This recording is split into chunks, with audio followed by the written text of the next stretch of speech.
Hello everyone, welcome back. It's quite exciting, this one. This is actually my first guest and I'm really chuffed with who it is. Sorry, dog's having a drink. Perfect. As I was saying, this is my first one with a guest and I'm quite excited. It's a bloke I've known for a few years anyway. It's a bloke I've known as an interest. Well, he's got many interesting stories, so this won't be the last time you hear from him. He goes by the name of Russell. He's a carpenter. He's a dog whisperer. It's just an interesting bloke. I don't even know where to begin. You're going to enjoy this podcast, I know you are, because I know that the people who listen to this were all fairly like-minded people, and you will all get something out of this episode. I initially I kind of had an idea of what I thought I would get out of this podcast, and it turns out that my closing thoughts on it all are something I didn't expect to come out of it. And actually it's of the importance of family values, of the importance of being a man of your word, being a man of your principles, the importance of teaching your kids those principles and instilling what you think is right in them, so that no matter what adversity comes your way down the line, they will find their way back to where they need to be. And yeah, it took a turn that I didn't expect it to take, and it left an imprint on me that I never imagined it would have. All I can say is I'm extremely grateful to have had that conversation and been a part of that and been able to listen to it. Yeah, it blew me away, and I'm sure it'll blow a lot of you away. All I would like to add is a shout out to Russell's friend Conrad, who he said it was a massive help for him getting through everything, and it wasn't until I was chatting to him afterwards. I ended up chatting to him for another 45 minutes afterwards about what we talked about sourdough, about fermented cabbage, all sorts of stuff. But yeah, Conrad was somebody that didn't get a mention during, but he's definitely worth a mention and a little pat on the back to him. Somebody that I've met very briefly once. I had no idea if he'll ever remember me, but he seemed like a decent guy. Sounds like he's a decent bloke after all. So Conrad, you weren't forgotten. You just didn't get mentioned in it, but he did mention you as soon as he finished. So yeah, I won't ramble on. This is how it went. This is how it happened. Enjoy.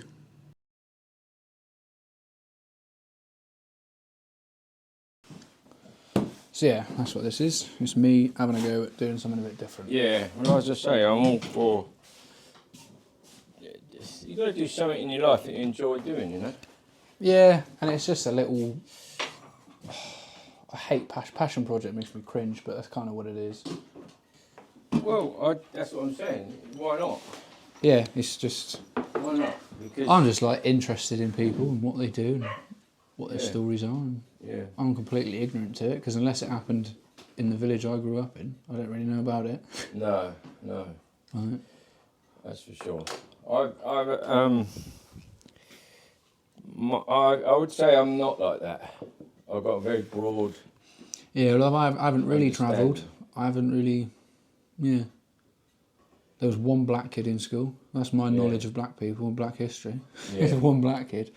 And I'm Yeah. still mates with him now, to be fair, but Yeah. that's it. That's all I know about black people. I know one of them and I like him. Yeah. So Well, there you go. I'll turn that one on. Oh, that's too bright. Hey, pups. Is that too bright for you there? Nah, that's right. My eyes are not so good. I can't see too well. So yeah, privileged to know a man that was in a cult. Yeah, I'll be honest with you. Is this going now? I'll be honest with you. I haven't spoke about it to anybody in this format. No. Other than chatting, you know. We chatted on site a few times, but because obviously I've worked with you before. I've known you for quite a while now, and we chat informally, Yeah.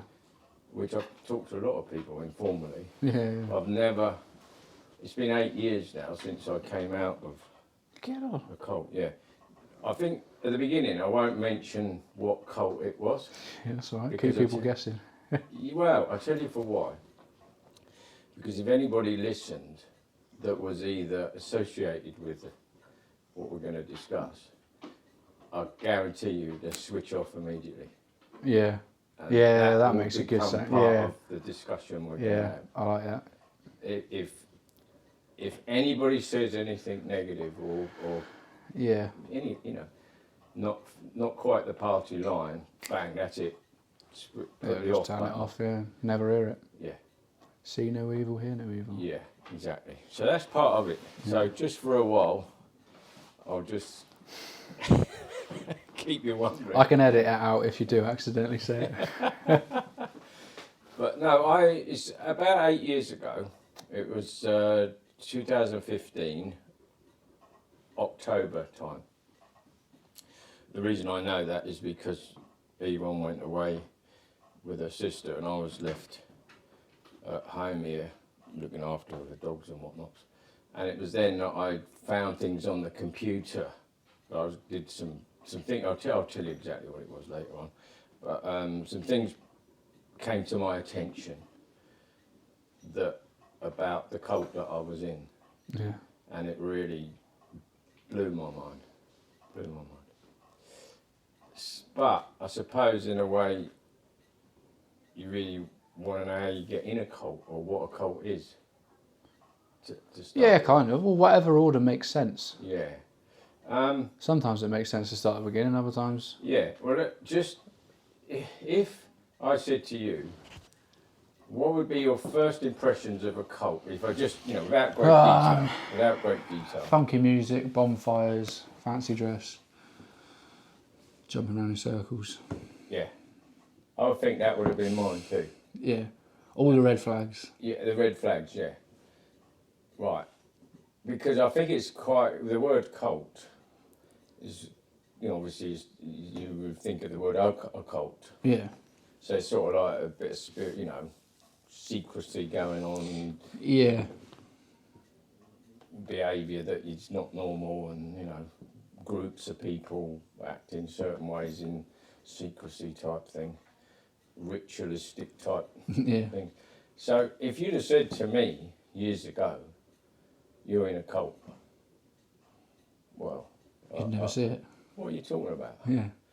Because That's why it's so good. the one thing that I've come to realise that when you're in a cult, that 100% you don't know you're in a cult. Yeah. Otherwise, you wouldn't be in a it, cult. yeah. And I think that's across the board. Yeah.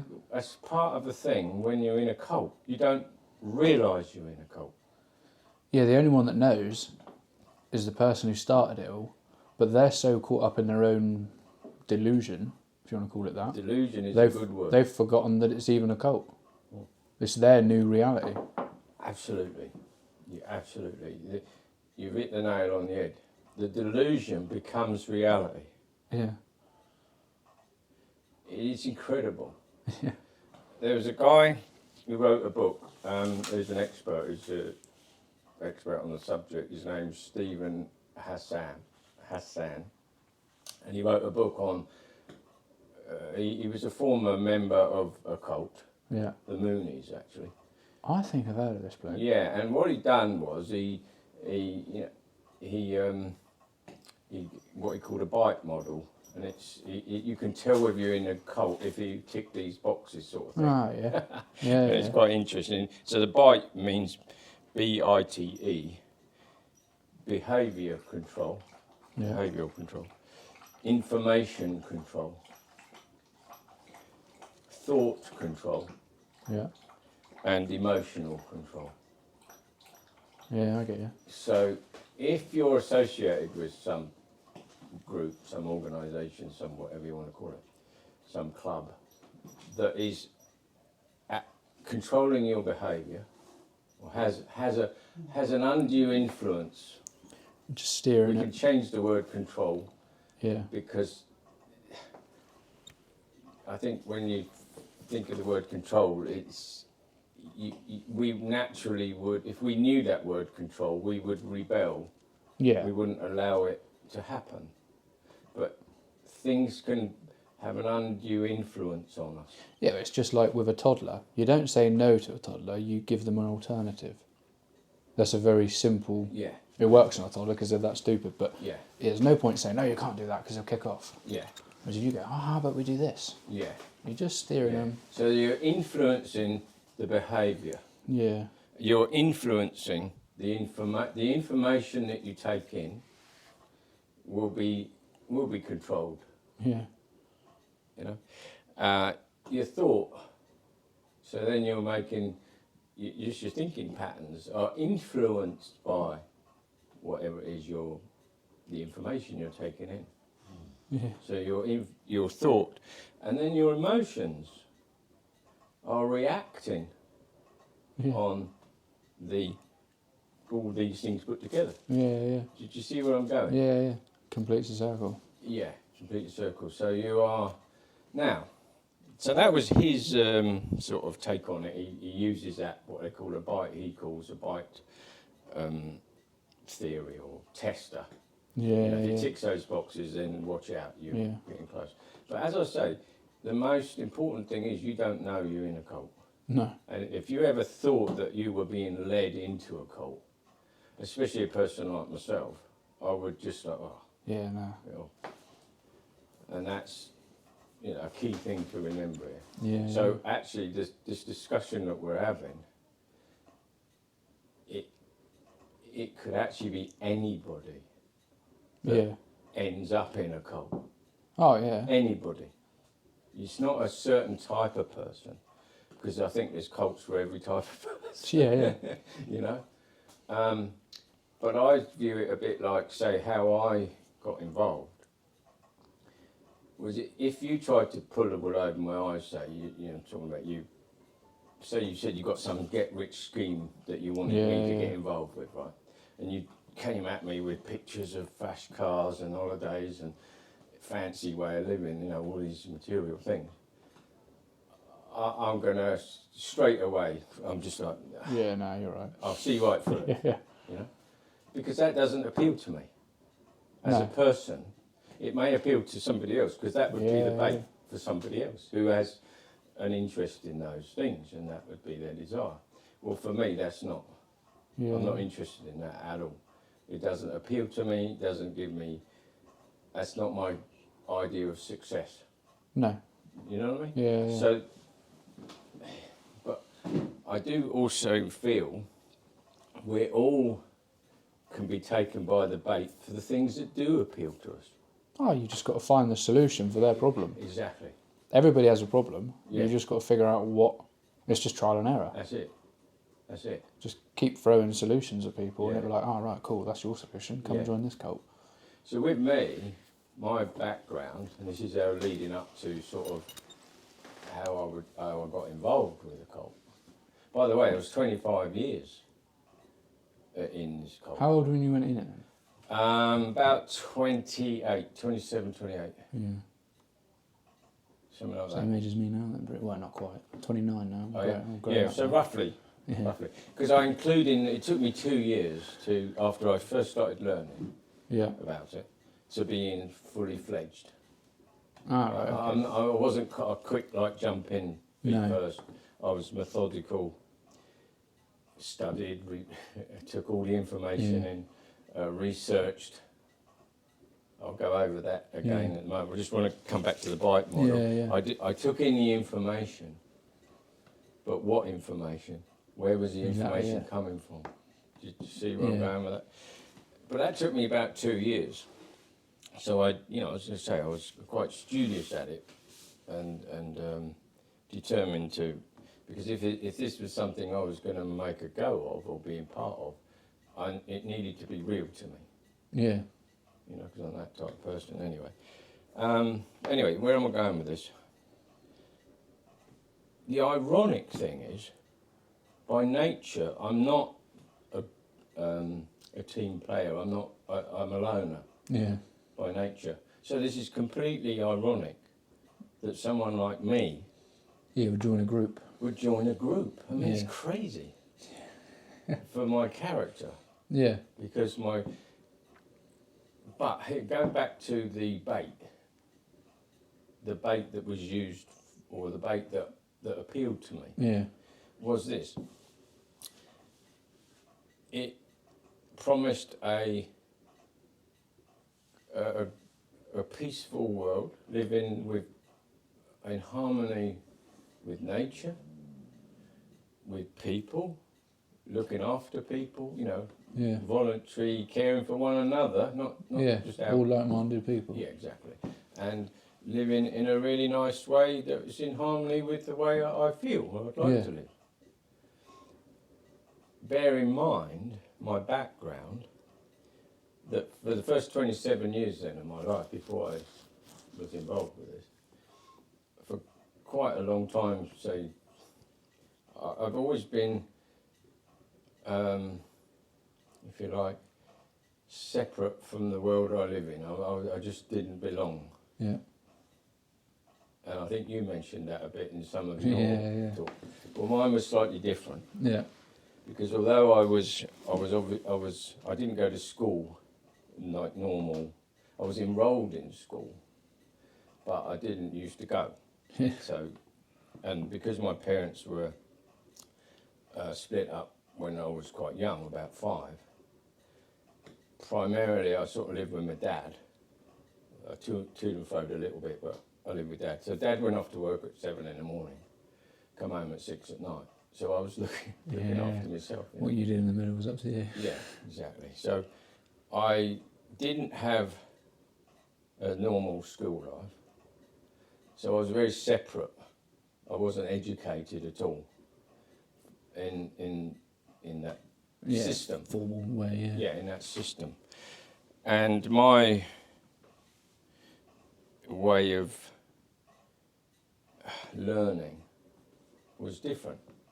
Because although I'm not educated at all, I'm totally the opposite to educated in a formal sense, academic sense. Yeah. But I'm very, I would say, experienced in lots of things. You know, I'm worldly educated, if the University of Life, if that makes Definitely. sense. And that even from a young age, because I would, rather than go to school, I'd go up a farm. There's a friend, people I knew, you know. Yeah. I'd go up there, I'd go and work with horses and stuff like that. So from a very young age, I was doing things. I wasn't just sitting around getting in trouble. But I was very separate. Yeah. Very, loner. And my comfort was being around the animals. Yeah.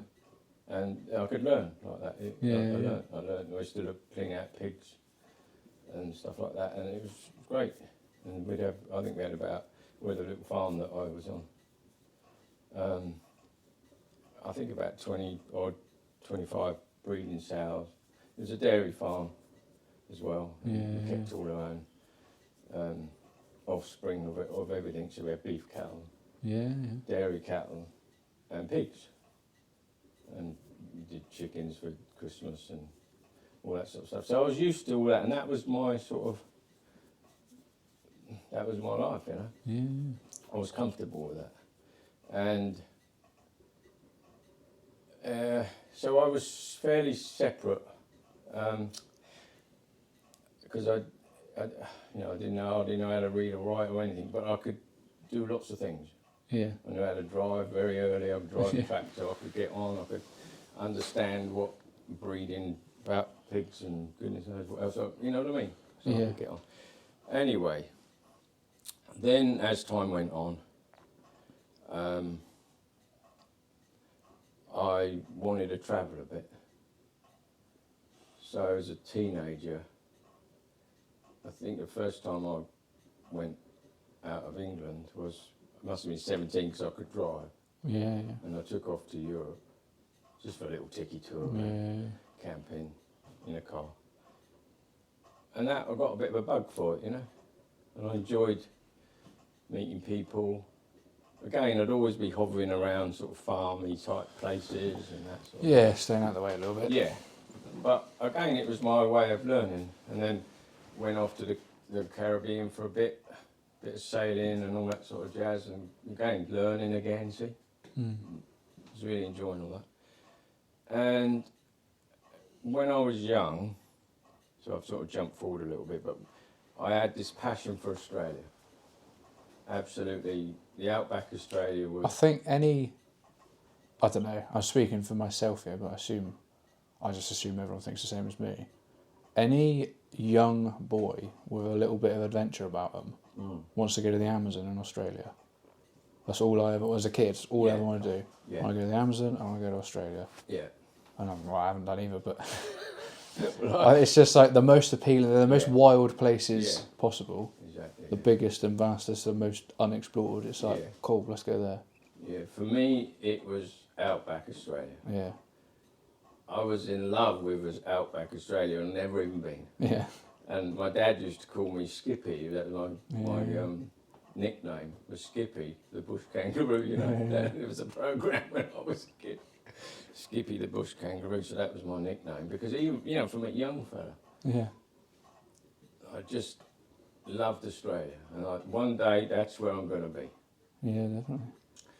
So after travelling a bit of Europe and whatnot, so sort of now I'm now 17.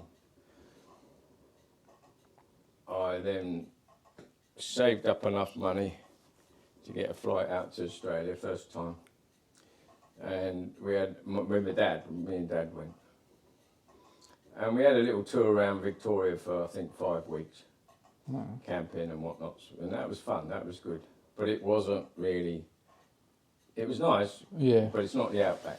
No. I really enjoyed it. We went right round Victoria. Anyway, long story short, then I came back to the UK, worked, learned to be a carpenter, stuff like that. I left the farm. Dad said to me, if you're going to get any, because I was only a farm labourer, I mean, it wasn't my own farm or anything, I was just a labourer, and I loved it. I was so comfortable. But Dad said, you've got to go and learn something. You've got to learn the trade or something. Yeah. Because you're not going to use the term get anywhere, but you know what I mean? Your progress is hindered. It's always going to have a ceiling on it. Yeah. Just as a farmer. You're never going to be given the farm. No.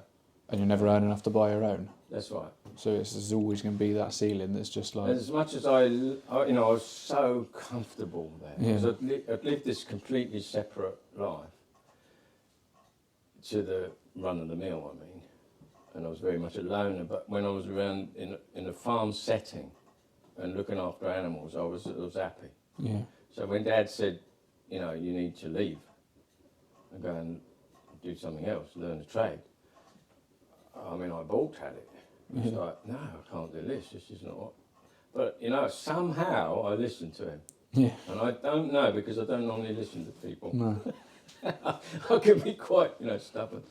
But somehow I listened to him. And I did, anyway. I went off and became a labourer on a building site, building company. And then I picked up the tools, and I picked up the trade. So then I was able to then use that when I went travelling. So I was able to earn some money, decent money, quite quickly. Whereas other people, so I took off to Australia again, second time. And this time it was like open-ended, I just went. And then I got out to the outback. Yeah. And I made it my goal, that's where I want to be. And I ended up on sheep stations, cattle stations, working. And it was the life, Yeah. It was the life for me. It was like something I'd been looking for all my life. Yeah. All my life. I mean, we're talking, I can't remember how big, it's like huge. Yeah. each property.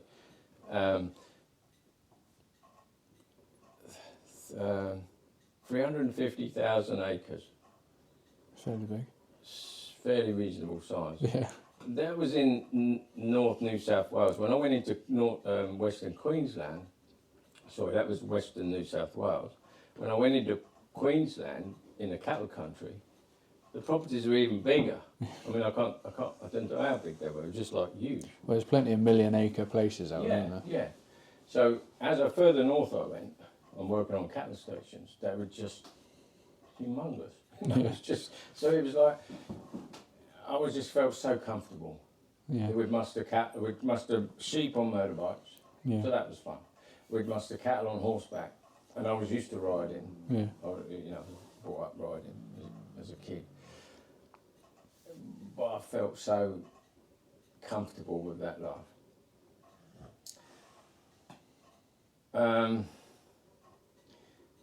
I'd also travelled other countries on the way to Australia, Yeah. bit of the Far East and stuff like that. And later on, I travelled again. I left Australia, went over to New Zealand for a year, and then worked my way back to the UK, sort of overland. So I became very aware of the world around me. Yeah. Very, again, I could hold a conversation with people because I had this experience. Yeah. And but I was still always a loner, and I ended up on a push bike. Yeah. Well, I want to get you back on again. Yeah, so To hear that. that's push another bike story yeah. entirely, but it's part of it. It's Yeah. part of this.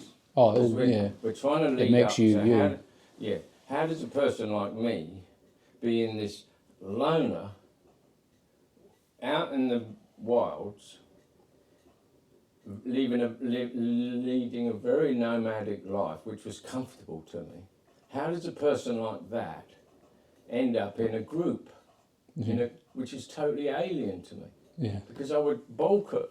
I'm not a team player, I'm not No. that way.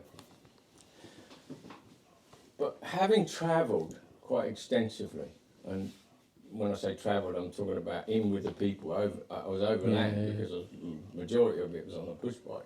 So you're involved with the cultures as you are travelling. You become very in tune. Mm. And I was also very in tune with nature.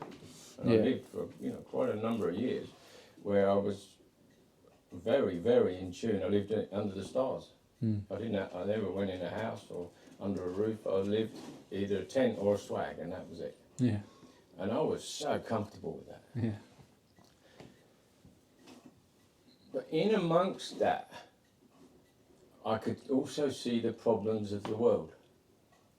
So I could see this beauty in creation or in the physical world. Yeah.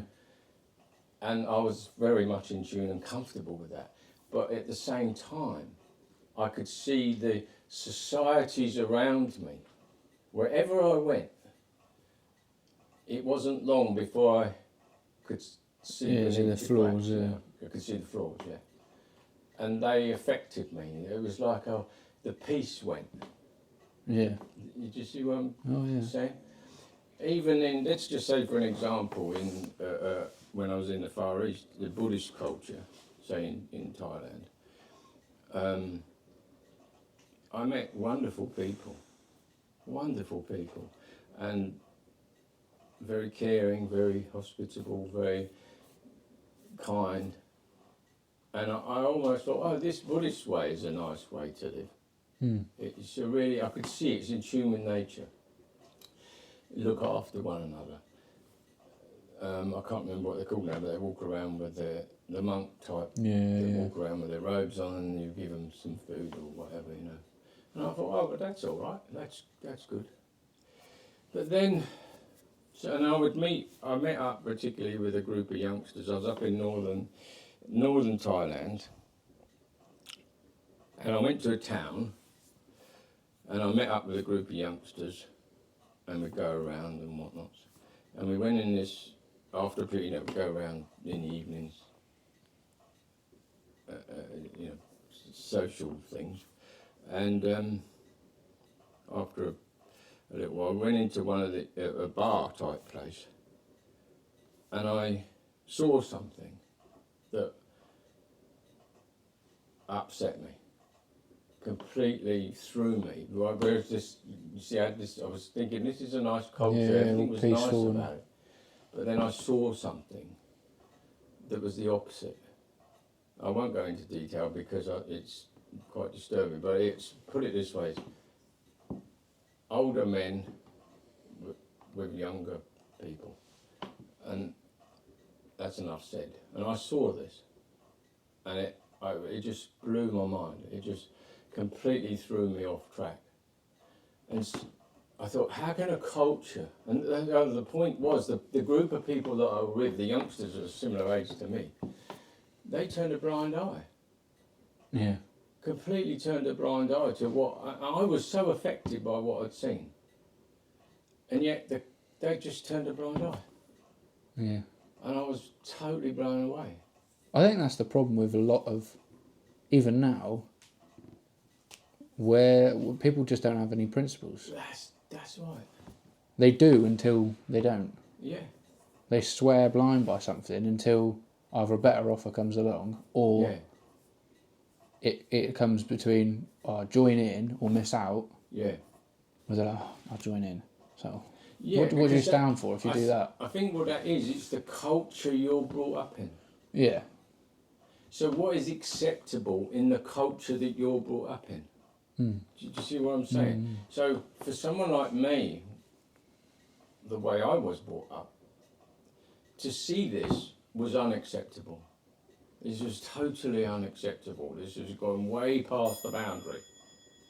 But the culture I was in obviously accepted this type of thing. Yeah.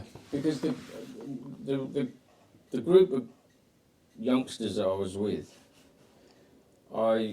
one of them, I met a girl there, a nice girl, and I went off to meet her family in the hills of northern Thailand, and they're a wonderful family. In the hill, living. They're smoking banana. Grandma was rolled up banana leaves, smoking away, and it was like all chilled, and the family life was just. Yeah. They looked after one another. It wasn't like putting grandma in a home. No. It's like, no, the whole family look after one another. But so I loved this. I thought this was a great way to live. It seems to have all the answers. Yeah, exactly. But then I realised what I thought was this really nice culture. They were sending their youngsters off to the towns, for profit. Oh, right. Okay. Do you see Yeah, what I'm saying? yeah. So, and that's where this, like that trade, if you like, the girls and that come from the villages life, Yeah. and then they quite happily send them to town. Yeah. And I was like, It's double standard, isn't it? well, I couldn't get it. No. I was like, you can't do that. This isn't right. No, not your own kids. Yeah. So, do you see what I'm saying? Yeah, so yeah. everywhere I went in the world, I could see the beauty, but I also saw the flaws. Yeah. And this happened time and time again. Different stories, different things. So I was so upset with the world around me from the human element, but I was so at peace with the natural element. Yeah, See yeah. where I'm going? So now fast forwarding, how could a person like me who lived that nomadic life, lived under the stars, for years, Yeah. how could I get involved with a group? Well, because they didn't come at me with a fast car and a fancy holiday and all the trimmings that go with it, because I would have just said, don't want to know, not interested, it doesn't appeal to me. Yeah. But what does appeal to me is living a peaceful life, principled life, helping other people, living with nature as nature intended, Yeah. so to speak, looking after each other looking after the planet. Yeah. Well, now you've got me. Do you Yeah, see there's what I no mean? flaw. Yeah. Now you've got me. Now you dangled the bait in front of me. But that appealed to me, see? So it was actually, by the time how I got involved was I'd come back to the UK, travelled overland back to the UK, met up with my now wife, who was a member of this religious group. Yeah. And she started telling me about it.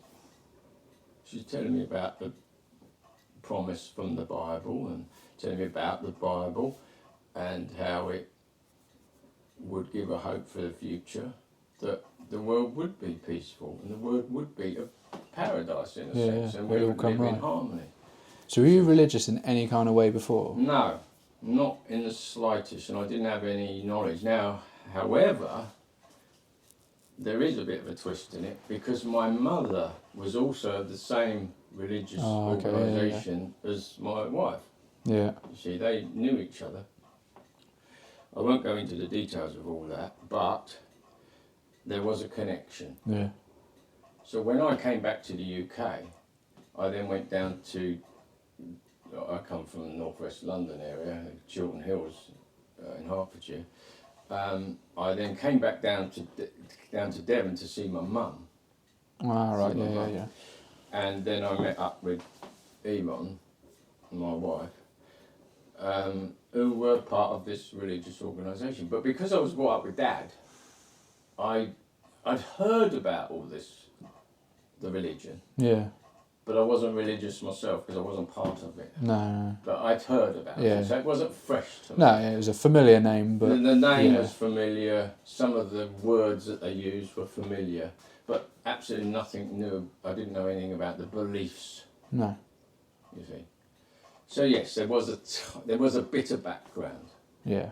But I wasn't part of it.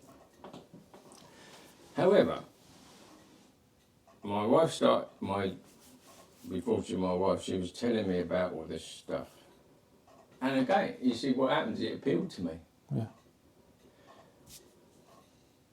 And I thought, that's what I'm looking for.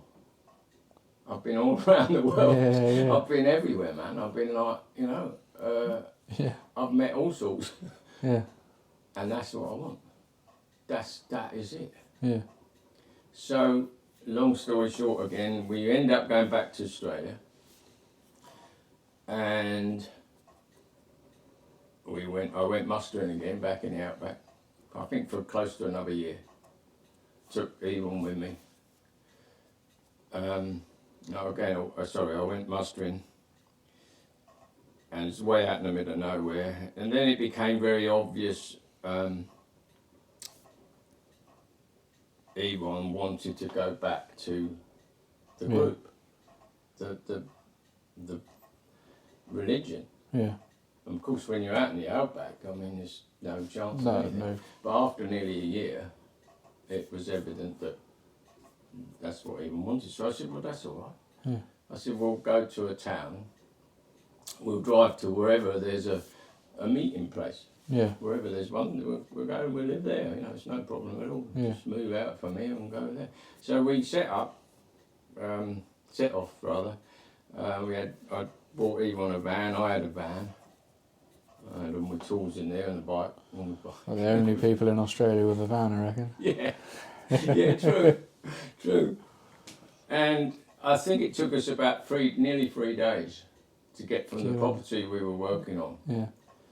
We were way out west. To it wasn't quite the nearest town, but it was. Yeah. And nearly 3 days it took us to drive. And we got there. It was a place called Charleville, Western Queensland. It was a town now. So it's on the edge. It's part of the outback, but it's sort of like an outback town, but not way out. No. Way out, in the sticks. Whoop, whoop, whoop, whoop, as they call it. Anyway, long story short, the purpose of going there was so Yvonne could go to her meetings. Yeah. And go back to what she felt she needed. Yeah, that community. She was brought up in that. She was born in. And she had this year out. And she needed to go back. And she'd been telling me about it, so it was appealing to me. And I was not against it at all. No. I almost wanted to learn a bit about it. Mm. So I, the first we arrived and we went, there was a local little congregation there. And we went, and well, Yvonne was going to go and she was nervous about going on her own and blah, blah, blah. She'd been away for so long. And I said, don't worry, I'll take you. Mm. Yeah, it's no problem, I'll take you. I'll go with you. And I did. And so, here, at the time, I was a bit like the wild man of Borneo, really. I was sort of, not long hair, but, fair, sort of shoulder length hair, earring, big beard. I was fairly like, not unkempt, but... Forrest Gump when he went for a run. Yeah. And I'd had all this background, of travelling and working out in the bush and living that type of life. So, and then I went in this small outback town congregation. There was only probably 15, 18 people there or something. And I couldn't believe how interested they were in me. Yeah. They wanted to know about me. And there was particularly an older lady there, and she was a Scottish lady, and she was been living out in the bush for years. And lovely lady, but she was asking questions about me. Yeah. And I thought, what a nice person. Yeah. To be interested in me. Probably the first time ever, wasn't it? Yeah. It's like, she wanted to know about me. Yeah. And how I'd ended up in this tiny little outback town, in this tiny little congregation. And I was quite taken with that. Yeah. And so I found the feeling, the atmosphere. Nice.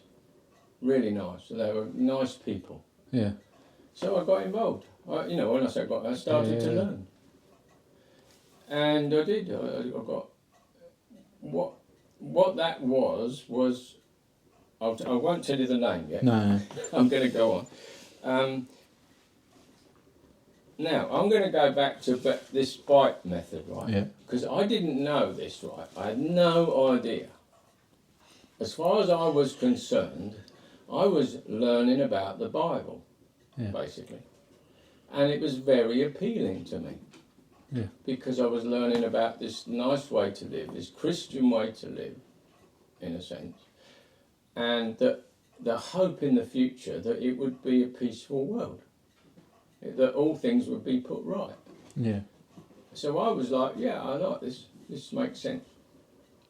Unbeknownst to me, the information that I was taking in, because I didn't know, because I couldn't compare it, could I? Because I didn't know anything about it, was, how can you describe it? It's sort of selective information. Biased in a way. Biased. Yeah. Biased to their viewpoints. Yeah. Well, if you don't know any of the opposite... Yeah, it's not biased, it's honest, isn't it, then? How can you compare if you don't know? I've never been involved with a religion. I've just seen all these... I'd seen the cultures of the world, and I was totally against Christians, or religion, I mean, because I couldn't bear wars and fighting. I'd seen all this stuff going on in the world around me that I've been sort of trying to avoid through my travels. I'd seen terrible things going on, what humans have done to other humans in wars. And it's near enough always religion based. Yeah, exactly. Even if it's political, it's generally backed by religion. Absolutely. So, then when I heard that the information I took in, these people don't get involved with war. No. They're neutral. They're in the Second World War, lots of them have been to prison. Even when the Jews in the Holocaust, they were put in the same concentration camps because they wouldn't go to war. Yeah. There was other reasons why they were in there. Yeah. But you get what I'm going with this. Sticking to their principles. They were sticking to their principles. And it was that appealed to me. Yeah. It was that I wanted to learn. But here we go with. So the information I was taking in was what I wanted to hear. Yeah. It was appealing to me, but it was also the information they wanted me to hear. Yeah. Now, remember BITE, B-I-T-E, behaviour control, information control, thought control, emotional control. From the get-go, right? Here's me, this person that was like the wild man of Borneo. The first thing that happened when virtually the first, I'm talking about the first couple of weeks, the first thing, the elder of the congregation, he gave, I had a beard, quite a beard. They don't have beards. No. You're crazy. I didn't understand it. Nothing. He came in to the congregation with all these other this older sister and that, they're all there. And this elder came in, this guy, and he gave me a tin of shaving foam in front of these women. And I could hear the gasps of these women. It was like, yeah, you shouldn't do that to him, it's like, don't. Yeah, but I didn't realise this. That's part of the control, you see. Then you're being... Just removes a bit of identity, doesn't it? Yes. Nothing crazy. There's no uniform. No. Not formal, No. colour coding, but No. just remove a little bit of identity and personality. Exactly. And just chip away at people. That's it, Ben. That's what was happening. I didn't know because I was appealed to the message. Yeah. The overall message of it. Yeah. Not the religion of it, the overall message of it. So I thought, if I want to get to this goal, let's say this prize, Yeah. I will accept conforming. Well, it's a small price to pay, innit? What's a beard? Like, just exactly. to be a part of this lot, if that means I haven't got a beard, I haven't got a beard. Exactly. You got it. Yeah. So, don't forget, we're looking back in time now. Oh, yeah. So we've got hindsight. Hindsight's a wonderful we can talk thing. about it and we know what's happening. When it's happening, when you're living in real time, you don't know it's happening. No. Obviously now I would be aware of it, but at the time, so like you just said, it's just a little bit of losing your identity and conforming to the identity, to the cult. Yeah. And that's how it goes. Little by little by little. So it's not one day you're in, one day you're out, one day you're in. It's not like that. It's little by little. Your mind is being unduly influenced by the surroundings that you're now in. And that's how you get in it. But it's not all negative. You see, there's lots of positives. Yeah. You're around people like-minded, honest. As I say, at the time, I'm thinking these people are honest. They're family-orientated people, principled people. Hard-working people. This was my view at the time. So I didn't have any red flags. No. Do you know what I mean? I was happy. I wouldn't say happy to go along with it, with the change of appearance. But I did. Yeah. I did. And that's how you get in to it. And over a period of time, those little things that you just said, it was like a little bit of your identity. Over a period of time, well, the earring goes, the clothes that I were comfortable in, I was just shorts, I'd only put a pair of long pants on if I was riding a horse. Yeah. Even riding a motorbike, I just must have been shorts. And that was it, my whole life. Just keep your knee away from the exhaust. Yeah, but I only put long trousers on when I was mustering cattle on horseback because I had to. It was too rough, But that's the only time I put a pair of trousers on. But over a period of time now, it's like, well, we dress up a bit. and we put the nicer clothes on. We cut our hair. You know, we're more prim and proper. So you're a bit more losing the identity. But not only are you losing the identity, you're taking on the identity of the stereotypical person that would be in this group, you see. So, yeah, and then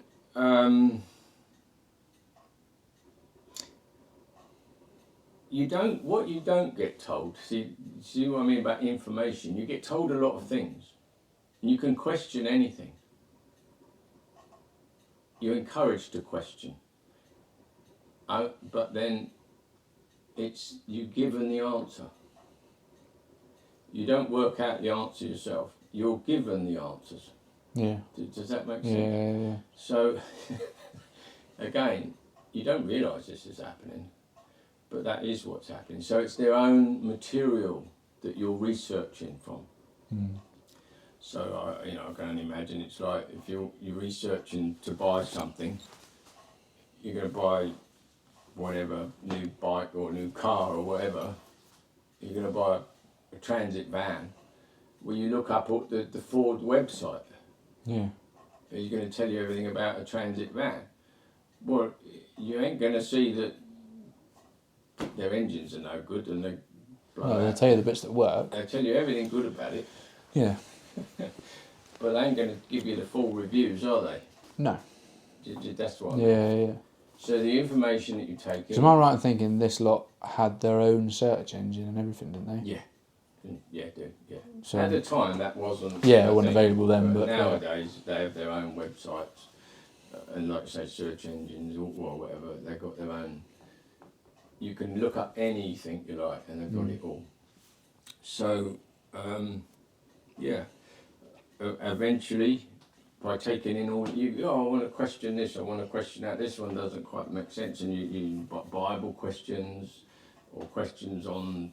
Why is there so much wickedness in the world, and why is religion so bad, if you like? Why is there always infighting in religion, and so on and so forth? So you can answer all those questions. You can ask all those questions. No problem at all. But the answers will be in our publications, in our books, the literature that we produce. Go and get that book, and you'll find out. Yeah. Now here's another thing. What you are then subtly, what you introduced to is don't look elsewhere. Because if you look elsewhere, you're going to be influenced again by the world. So that's another thing with a cult. You're separate. Yeah. You become separate from the world. It's channeled thought control. So we're getting now what a real meaning of the word cult, or what a cult is. It's not. It could incorporate what we said at the beginning, or what you said. Where these sort of mystic things going on, and in the dark, or the full moon night. Rituals going on, but that's not the norm. No. That's more some forms of cult. Yeah, the more funky ones. Yeah, but what the same criteria that makes a cult can also be in these so-called good religions. Yeah. You say the information you take up in is yours, and you become separate from the world. That you mustn't take in information elsewhere, because that could lead you astray. But don't forget, I was almost happy to accept that, because I didn't like the world anyway. Exactly. You've already seen that it's full of flaws. Yeah. So they're just saying, well, look, what's the point? Like, we filtered out the truth. Yeah. You may as well just read our books. We've already figured out that theirs is just, they've got problems with this, problems with that. Just here, we filtered it out for you. Here's the answers. Yes, that's exactly it. Exactly it. And so even that I didn't rebel against, because it came natural to me. Yeah. Because I didn't like the world. No. The only thing that was a real problem to me, and this was a red flag right from the word go, but brushed it aside. During my travelling times and my young life, I knew some lovely people. Mm. And I had very, many examples of true hospitality, true caring from people that I've met, people I did know very well. I can think of people that I knew very, very well when I was young who cared for me, because obviously my mum and dad were split up, so I was just with dad, and I was a lot of time on my own. And I had a neighbour, a lady who's looked after me. She made sure I was all right, So I had this, and then all these experiences around the world that I'd had, or not all over the world, but the bits that I'd travelled. I had the most wonderful stories in my mind, logged in, from positive experiences with people. And that was from all cultures. From Aboriginal Australians to Maoris in New Zealand, to tribal people in Indonesia, going up to in the Far East in Asia, and then when I travelled overland into the Muslim world, I had the most fantastic experiences with Muslim people, Muslim culture, looking after me, hospitable. And I mean it. And I wasn't a tourist. I was out in the middle of nowhere with people. Now, fast forward. Now I become a member of this, I'm becoming involved with this religion. Because you would never call it a cult at the time, never. It was a religion. Now I'm being fed people of the world are negative. It's negative. And they would use language. This is another thing of a cult. It's like what they call, I think it's called loaded language. So you're using certain words that elevates you as your organisation, your group that you're in, but you demote the others. So you use language like, so when you're talking about people outside of the organisation, you call them, they're in the world, or they're worldly. So what you're doing Us and them. is us and them, against mind control, or influence in your mind. You are now creating this distinction between us and them. But that was really bad for me. I really struggled with that. When I heard this term worldly, and in a derogatory sense of other people outside, I was like, no, this isn't right. You've got to meet them. Yeah, you don't know what I've lived like. Yeah. You have no idea. I've had the most wonderful experiences, and these people have cared for me, and when I was hungry they gave me something to eat, and when I was thirsty they gave me something to drink. And they allowed me to pitch my tent in their garden, or many times, many kind acts that people have done for me, much too numerous to mention. But here I am now listening to negative about, when you're on the outside, it's negative. The only truth, the only righteous bit is inside. So that was a problem. But everybody except you, really, they wouldn't see that problem. They didn't see it. Because who else is as well travelled as you were? Exactly. And that was a big difference. They weren't. It's the only reason it was a red flag for you. Exactly. To them, primarily, I don't mean this disrespectfully, because a lot of them are born in. The majority of this religious group are born in. They're not travelled. You just said it. Yeah. Ben. They're not well travelled. They're educated. Yeah. But they're not they're not educated in the university of the world. No. Whatever you call it, And from what I know about it, even when you do want to travel, well, that's fine. Somebody within the group will put you up. Yeah. So even when you go to wherever in the world, Yeah. you're still on the same story, Exactly. the same bias, the same narrative all the time. 100%. That's it. So you're not. There's no risk of being found out. No, that's it. You're absolutely right.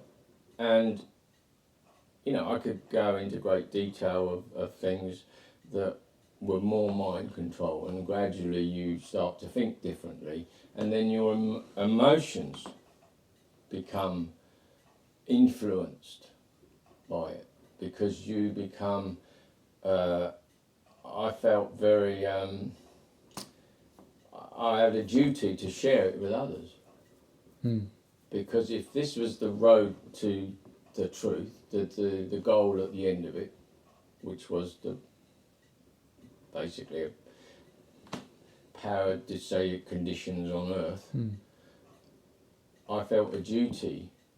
That's the right word. I don't. Obligation. Obligated drive. from within, not because I was told to. Self-motivated. Yeah, I felt like I need to tell you about this, Ben. Yeah. You know, you need to know what I know, because the road you're on is going nowhere. Yeah. And you need to know what I know. And that's how it goes.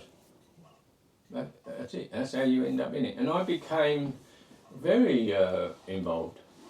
Very involved. I became a teacher in it. I became very involved in the voluntary side. They build their own worship halls. They're called kingdom halls. So anybody now that is, knows a bit about it will know what it is. They would get together, lots of people, tradesmen and labourers, you know, just all come in, volunteer, and we go and build a kingdom hall for people who need one. Yeah. I really enjoyed that. Especially being a I builder. was very involved. I really enjoyed it. It was a great experience, and I don't look back on it as being negative at all. No. It was a great experience to be able to give, to volunteer, to help people. I had this skill as a carpenter, and to be able to, no money, I don't want any money, I just go and help them. Yeah. And that made me feel good. And so I was very involved with that. And that took up a lot of time. And again, that's another thing with being in a cult. It becomes your life. It's not something you just do on a Tuesday evening. No. Or a Sunday morning. Or even a Thursday night, because that's what it was. It was Tuesday, Thursday, Sunday. But then you got all the other bits added on. You got to prepare for the meeting. Not, you haven't got to, but it was encouraged, and I enjoyed it anyway. I would encourage. I did prepare for the meetings. Then you do. So you got your 2 evenings and a Sunday. Preparing for that, teaching your children what you're going to be studying in the week at the meetings, and so on and so forth. Then you got the public ministry work. Basically going around door to door, talking to people and trying to encourage them to take what this is for offer, you know, guide them down this path. And then teaching, I had the voluntary work, the building, and then I would give talks. So can you imagine the work involved in all that? There's no time left. No. There's no. Yeah, when are you going to find out about anything else? Exactly. But so you're so involved, time-wise and mentally, physically involved, mentally involved, emotionally involved. You're now being unduly influenced in your mind. So now you're in a cult. Now here's the next thing. If you want to leave, now you're really going to feel the weight of a cult. Because anybody that leaves is bad. If they decide to leave, for whatever reason, you are viewed as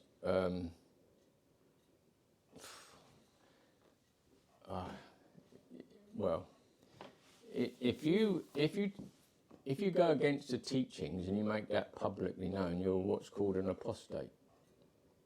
So say you find out some of the teachings that are not adding up, and you make that known. This isn't adding up, you know, blah, blah, blah. You will then get a label of apostate. Now, an apostate to this group is worse than anything, worse than a child abuser. Well, you're a parasite inside, aren't you? Yeah. You're taking it down. You're telling people. Yeah. Yeah. Yeah. So that's how you know you're in a cult. But when you're first taking an interest, you don't know all this. They don't tell you. See what I mean about information? Yeah. They don't tell you that if you leave, the rest of your family. If they told you on day one, oh, by the way, once you're in, you're in. If you leave, everyone will disown you. Yes. If On they day told one, you you'd that- be like, well, I'll probably give it a miss, thank you. Exactly. Exactly. That's it, Ben. Mm. They don't tell you that bit. But it's true. If you leave, they will, unless you are, to them, in their mind, you're repentant of whatever it is, the reason you are leaving or whatever, you will be what's called disassociated or disfellowshipped. Disassociated means you come out yourself and you choose not to associate, you know, and choose not to, You just part company. you don't want to be sort of called thing. that name anymore. Yeah. Okay? But you can't just part company and just wander off and do what you want to do. No. What you'll be given a label, you see? And it's the same as if they decide to disfellowship you. If they think, oh, this person's not repentant for how they're thinking or acting, they will disfellowship you. Now, what that means is you will be cut off by all fellowship. I'm talking about all fellowship. So it could be your closest friends, people that you've worked with in this field and been most close to, and you know, what you would have called a real friend, cut you off. Family, cut you off. Your own mother, parents, your son or daughter, whoever it is decides to leave or is disfellowshipped, you cut them off. You don't talk to them. You don't socialise with them. You don't eat with them. Nothing. They're like dead. Do you see? It's crazy, isn't it? Because it shows how powerful it is. Because to convince people to turn their back on an associate, Yeah. that's not that hard to do. But yeah, an actual family for Yeah. a dad to turn his back on his son, or vice versa, Yeah. within that same household, Yeah. especially if it's like kids, Yeah. Yeah. they've got nowhere to go. So No. you still have to live with them. That's right. You're stuck there. So to actually have that amount of power to get in someone's mind, Yeah. that they will completely just, you're dead to me, Yeah. somebody that they have to live with, That's right. that's just, it's insane, isn't it? The It power, is that insane. power of suggestion over years. Yeah. So now this is what I mean by the spike method, emotional control. See? BITE, emotional control. How could you, or how could I influence you when your son grows up and he gets to 16 years old, say? It would be unthinkable that I could tell you to blot your son out of your life. Yeah. It would be unthinkable, wouldn't it? You wouldn't be able to. You can't, no, I can't sit here now and comprehend the fact that in 12 years' time, 14 years' time, whatever, just because you told me to, Yeah. I can just ignore him and just be like, sorry, mate, you're on your own, I don't know you anymore. Yeah, exactly. It's unthinkable. Yeah. It's not human. No. It's not natural. But think of it this way. If I told you that you're going, if you take in this information, and you can live in a really peaceful world, and you don't need to do anything. Oh, you just take in the information. Oh, we just give you, when we go to our meetings, we just shave. We just make Yeah. ourselves look like, presentable and cut Tidy our up, hair yeah. and so on and so forth. Now you might listen to that bit because of the prize at the end of it. You might see what I mean? Yeah. So you've listened to the little bit. And then another little bit, you change your clothes. You start wearing a suit. Yeah. Well, a suit was like 100 miles from the way I I live. find it amazing to think of you in a suit now. Yeah, a suit and tie, you know what I mean? Flip. I can't even imagine you in a suit. No, but I did it. Yeah. But had they told me to shun my children on day one, or, Yeah, you know, yeah. I'm exaggerating here, Yeah. I'd have said, sling you up, mate, and I'd have probably smacked them in the face, Yeah. you know? But you see what I mean? Little by little by little, you're getting conditioned. So now when you're say, I'm making this up now, say one of your children, or in your case, your child, when they get to 16 or whatever, they start, going off the rails or whatever. You're now conditioned to say that if you shun them, you're showing love to them because it's the only way they're going to come back.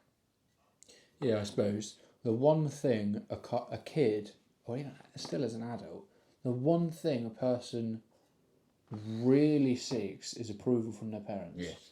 That's the biggest Absolutely. driver of anything, really. Yeah. Is if they feel the parents disapprove, that's where you can really twist them. Yeah.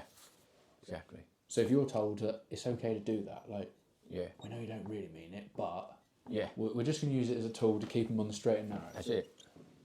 So again, this is the emotional control. Undue influence in your emotions. You would never take it from me if I said to you, I want you to shun your child. Yeah, doing good. You're doing good. He'll come back. Yeah, you'd He'll always come smack back. me in the face. But if I worked on you for years and years, just little bits, then you're going to trust me. Especially if you've seen the proof and evidence along the way. Yeah. That's how it works. That's how a person like me, who's completely not a team player, feral, doesn't want to be involved with any group, can't stand group settings, no school, couldn't stand any of that nonsense. That's how someone like me could get taken or by deception because what was on offer appealed to me. Living at peace, with harmony, with nature, with other humans in a way that seemed natural to me. Because that carrot effect was what I wanted. The prize was what I wanted. Fast cars, holidays, big houses, blah, blah, blah. Not interested. But a peaceful world, yeah. And I was willing to gradually accept that that's the way to do it. And this would be the road to getting what I wanted. So that's how you get in it. And that's what I did for 25 years. Do you want to know how I came out or what? Or is that too much? No, I Do do. do that? There's one bit I wanted to mention, say, compliment, I don't know what you call it really. From having a chat with you in the past, and Ben really, like you mentioned it earlier, how you talk about us and them, and you talk about yourselves as being slightly elevated, or quite elevated, above the rest of the world. Yep. I find it, this is a compliment to you and Yvonne now, I find it absolutely incredible knowing both your sons, how they grew up in a group where you are elevated, you are better than the rest of us, you are without a doubt crystal clear, like you just, everyone else has got a slight taint to them, or a real bad taint to them. Yeah. But you guys are absolutely holy and clear and everything. Yet knowing both your sons, there is absolutely nothing about them that is above you in any way. Yeah. Like Simon was my mentor in school. Yeah. He well that's and my first truly son, took me under his wing. yeah. But in no kind of way, he never ever mentioned religion, never mentioned... I didn't know that you guys were in this until Ben came to me one day to talk about leaving. Yeah. It's the first time I knew I might have known that you were in it just before that, but Yeah, yeah. Simon never mentioned it. In the whole year that he was my mentor, never ever mentioned it. All I knew about him was he loved surfing. He shared his stickers with me, and if he's listening, he'll be laughing. I remember raiding his sticker pot, and Ben will be doing the same. They're absolutely on a level with me. Yeah. Even though he was older than me, everything. Yeah. 100% on a level. So, and Ben is exactly the same. So for you guys to manage to... youngest son, yeah. Yeah, for you guys to manage to keep 2 kids that were born into this away from... Like, to keep them grounded and keep them on that level of just... You'll know better than anyone else. Not in a bad way, not downtreading them. You're not up here, you're not down there. We're all equal here. Yeah, exactly. Yeah. For you to keep them there, even though... We had a culture. Everything around you, all of their friends, all of their friends' parents, everybody around you was telling them they're better than everybody else. Yeah. And even I know that Ben wasn't encouraged to travel with Paddy. Like, No. I know he wasn't encouraged to mingle with any of the rest of us. No. But yet he still did. He still, Yeah. even as a young kid, he had principles of, well, no, they're my friends. I know they're good. Yeah. And as much as it's been stressful for him to handle them telling him, no, you can't hang... A bit like you say, they're telling you, no, the rest of the world's bad, but you know for yourself they're good people. Yeah, yeah. Well, I know that Ben's then had the same troubles of like, oh, no, this is my friend. He's a good person. Yeah. There's nothing wrong with... Right, there's a lot of things wrong with my brother, but... Yeah, but there's also... On the whole, he's all right. Yeah. No, I get what you're saying. But I mean, for really you guys... you say it. To have kids that didn't turn out messed up and weird. Yeah. Well, I Simon appreciate still that. won't share his bloody sourdough recipe with me. He But will now. He will. He bloody well ought to. I've just said He's something nice bloody about good him. at sourdough. Yeah, he is. He brilliant. keeps sending me And by good the way, I've pictures got of 2 his daughters. sourdough. You know that. You just didn't mention. Yeah, I don't know And them, but well, I've met them once they're actually. brilliant kids. Yeah. Brilliant kids. But Now, for them to be I appreciate you well-rounded, saying well-grounded people, Yeah. that is 1,000,000% credit to you guys. Yeah. I'm going to give you a glass of water. I appreciate that, Ben. Very much. Because I don't know how you managed that. No, but It was so easy for them to be right. pig ignorant and arrogant, really, in the eyes of the rest of us. You have a glass of water. Perfect, thank you. I really appreciate that because no one's ever said that to me. But think of it this way. How did they end up like that? Why did they end up like that? Because you've got such a deep-rooted principle, I think. And that is how you're now out. Exactly. Because it's even if it was subdued and buried for years, your deep-rooted principles That's right. you could never be trodden out of you. That's right. That's it. Which now brings you nicely onto how did you get out, really? Exactly that. But I thought that was a little window for me to get that in there. I'm so pleased because I never heard feedback before. You know, I've never known it from another angle. I never really noticed. It never occurred to me until I heard more of the story. No. And then I think, how did you lot turn out all right? I'm going to tell you. It's like, I'm going to you tell shouldn't you. have done. Everything was against them. No, exactly. I'll tell you. Because I was fighting being in a group. Yeah. My natural character is not being manipulated in a group. So, even though the message that I was being taught, I willingly accepted,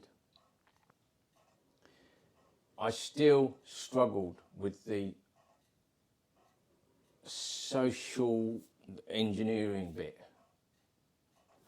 to the level that I was still had to maintain my self. Yeah, I had sense to of be self. authentic to myself. So the way I would bring up the kids, let me give an example. I'll try and be a bit brief because I don't want to go on and on here. I never viewed people outside as a negative and we were high, even though there was this loaded language. Just by calling them well, there's other things. I'm not going to. Don't need to go into detail of all the things, but there's very loaded language. Okay, I didn't use it. No. I didn't use that language. It offended me inside. To call people, oh, they're in the world, they're worldly. They even called them worldlings. What does that do? It's belittling. Yeah. But I never did it. And I was offended inside. So, what I would do, I would live the way I would normally be, as much as I could, in the boundaries of being accepted in this thing, in this group. I can give you many examples. I would invite people in our home, sit round this table, and we'd have a meal together. We didn't even know. I remember one Christmas time, you know, they knock on your door and there's like, they want charity, because it's a good time, people, they'll come around, you know, like students do it, don't Good they? little money earning at Christmas. Yeah, because they know it's Christmas, you're going to sign up for a charity, blah, blah, blah, blah. So I remember one Christmas time, there was a chap who knocked on the door, and it was cold, and it was very evident this was a Middle Eastern type guy, of a Middle Eastern origin, and I said, look, I have my own charity. I said, I appreciate you coming. I said, I have my own charity. I said, which I, you know, volunteer work for. I said, I'm not going to, you know, give you any money for your charity. I said, but I tell you what, I said, it's cold out there. I said, why don't you come in and have a cup of tea? I said, in fact, we're having a meal. We're just about to sit down for tea. I said, do you want to come in and have a meal? Oh, he said, that would be nice. And you know what? It turned out he was a young fellow, he was a student somewhere. And he had a beard. And I warmed to this young fellow because he reminded me of the people that I met when I was travelling. And he was a Muslim lad. And he came in and he sat down and he had a meal with us. And my kids were around the table. Yeah. So they'd seen all it, this. yeah. And I remember him saying, he said part of the conversation was, he said, he's been around all these houses, knocking on people's doors. They got all their fairy lights up and all their Christmas trimmings and everything. He said, and no one's ever offered me anything. No. He said, and you don't celebrate, because the cult I was in, I'll let you know what it is, the Jehovah's Witness. Yeah. Okay? We don't celebrate Christmas. No. We don't celebrate the holidays or anything like that. So we're separate from the world, see? Yeah. You're separate. That's the only purpose, is it? Well, there's a bit just more a to it. non-conforming Yeah, I won't go into all that because it goes. But it's, in a sense, yeah.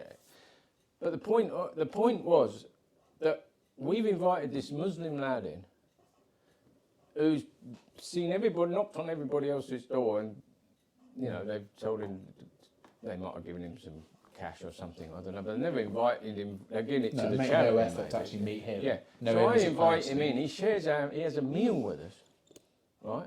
So my family are sitting here, and they were listening to the conversation, and he's all.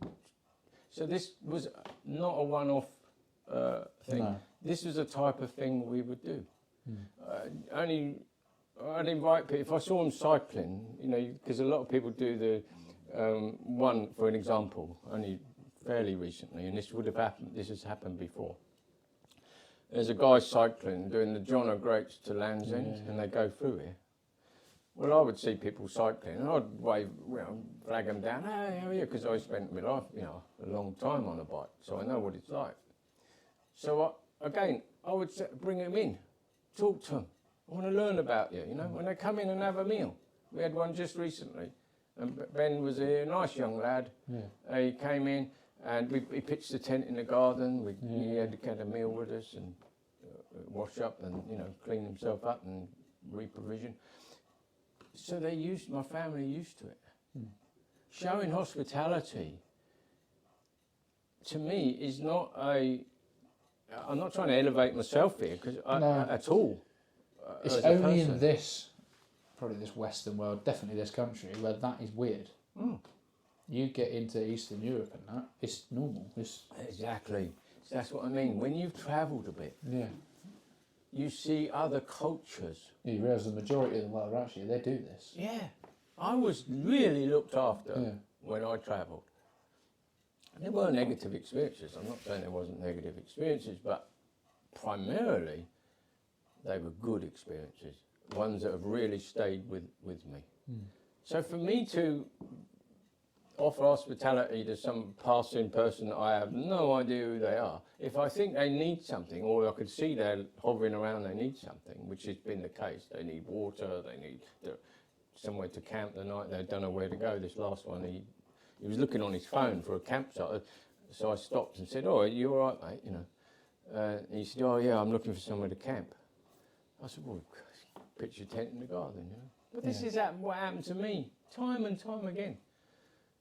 Anyway, the only reason I'm saying that is because my family have been brought up that way. So we've not elevated ourselves.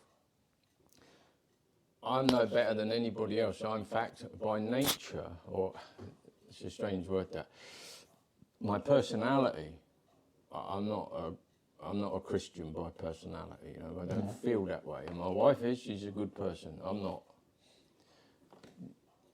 So I'm no better than anybody else. I've never elevated, in fact the opposite, I put myself down, not up. So hopefully, and now you said it, I didn't ask you to say that, I had no idea. You're seeing that in my family because we're real. And that's how I brought them up. And so I appreciate that. Ben. Well, that's perfect. I did another episode in the first one, you'll probably listen to it now afterwards, about my sort of spin on my take on society and actually how we all blame society for being the problem. Yeah. But we are society. It's just right. multiples of us. That's right. So, like, you take that lad in that's cycling, well, you're repeating what happened to you. Yeah. That's all you're doing. Yeah, that's right. Someone took you in when you were cycling, so you've done the same. That's right. Well, he will do the same. He might not, but he might. Yeah. But if more people do that, suddenly society is different. Yeah. Everyone's taking, society's not so bad after all. It's not. right. It's not gone down the pan. Exactly. So that's all that is. But that's all it is. I did just give you one more example because this is. It's because you said what you said. A few years back, or quite a few years back, Ben, that's my youngest son, and he's the same age as your brother, Paddy. We went to West Africa on holiday. Anyway, long story short, don't forget we're Jehovah's Witnesses, right? We went to West Africa on holiday. Do you know what we did when we got there? Went door knocking, I reckon. No, that would be the normal. That would be the normal thing to do. Yeah. Do you know what we did?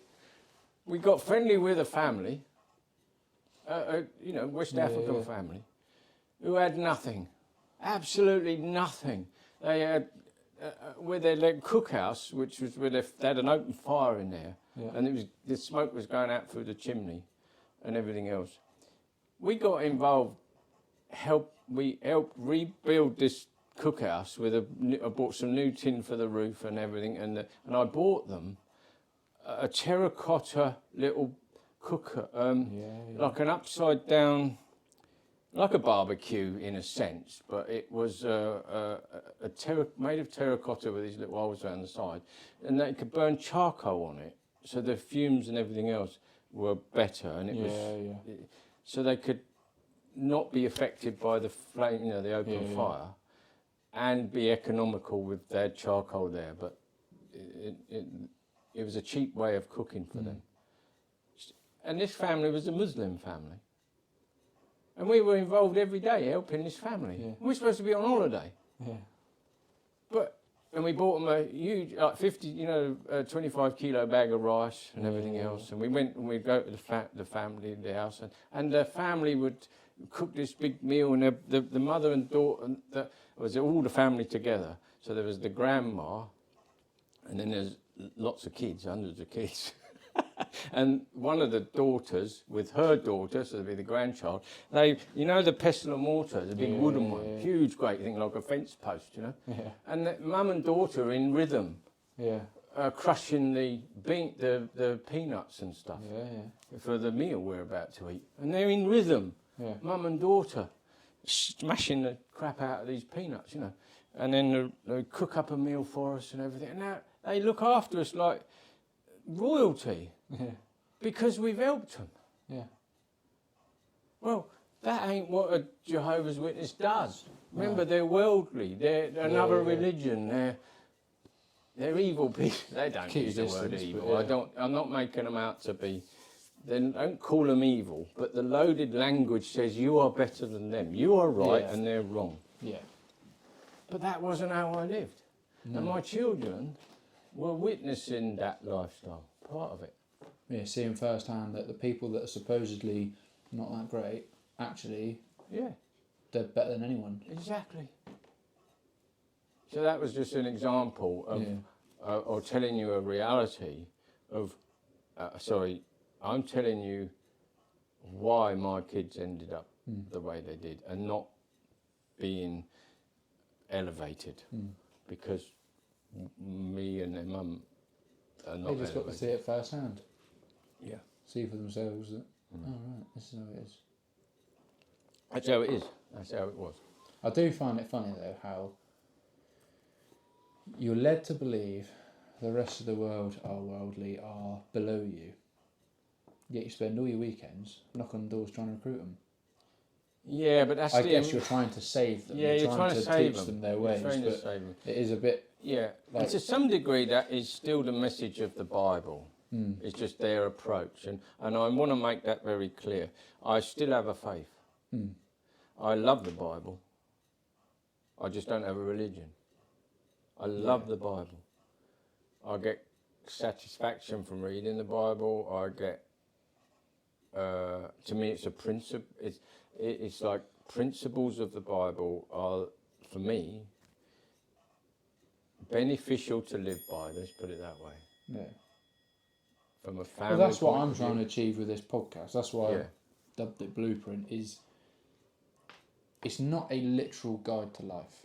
I'm not saying everyone has to travel. Everyone has to. No. Everyone has to do jiu-jitsu. No. No, It's no. just a rough structure. Yes.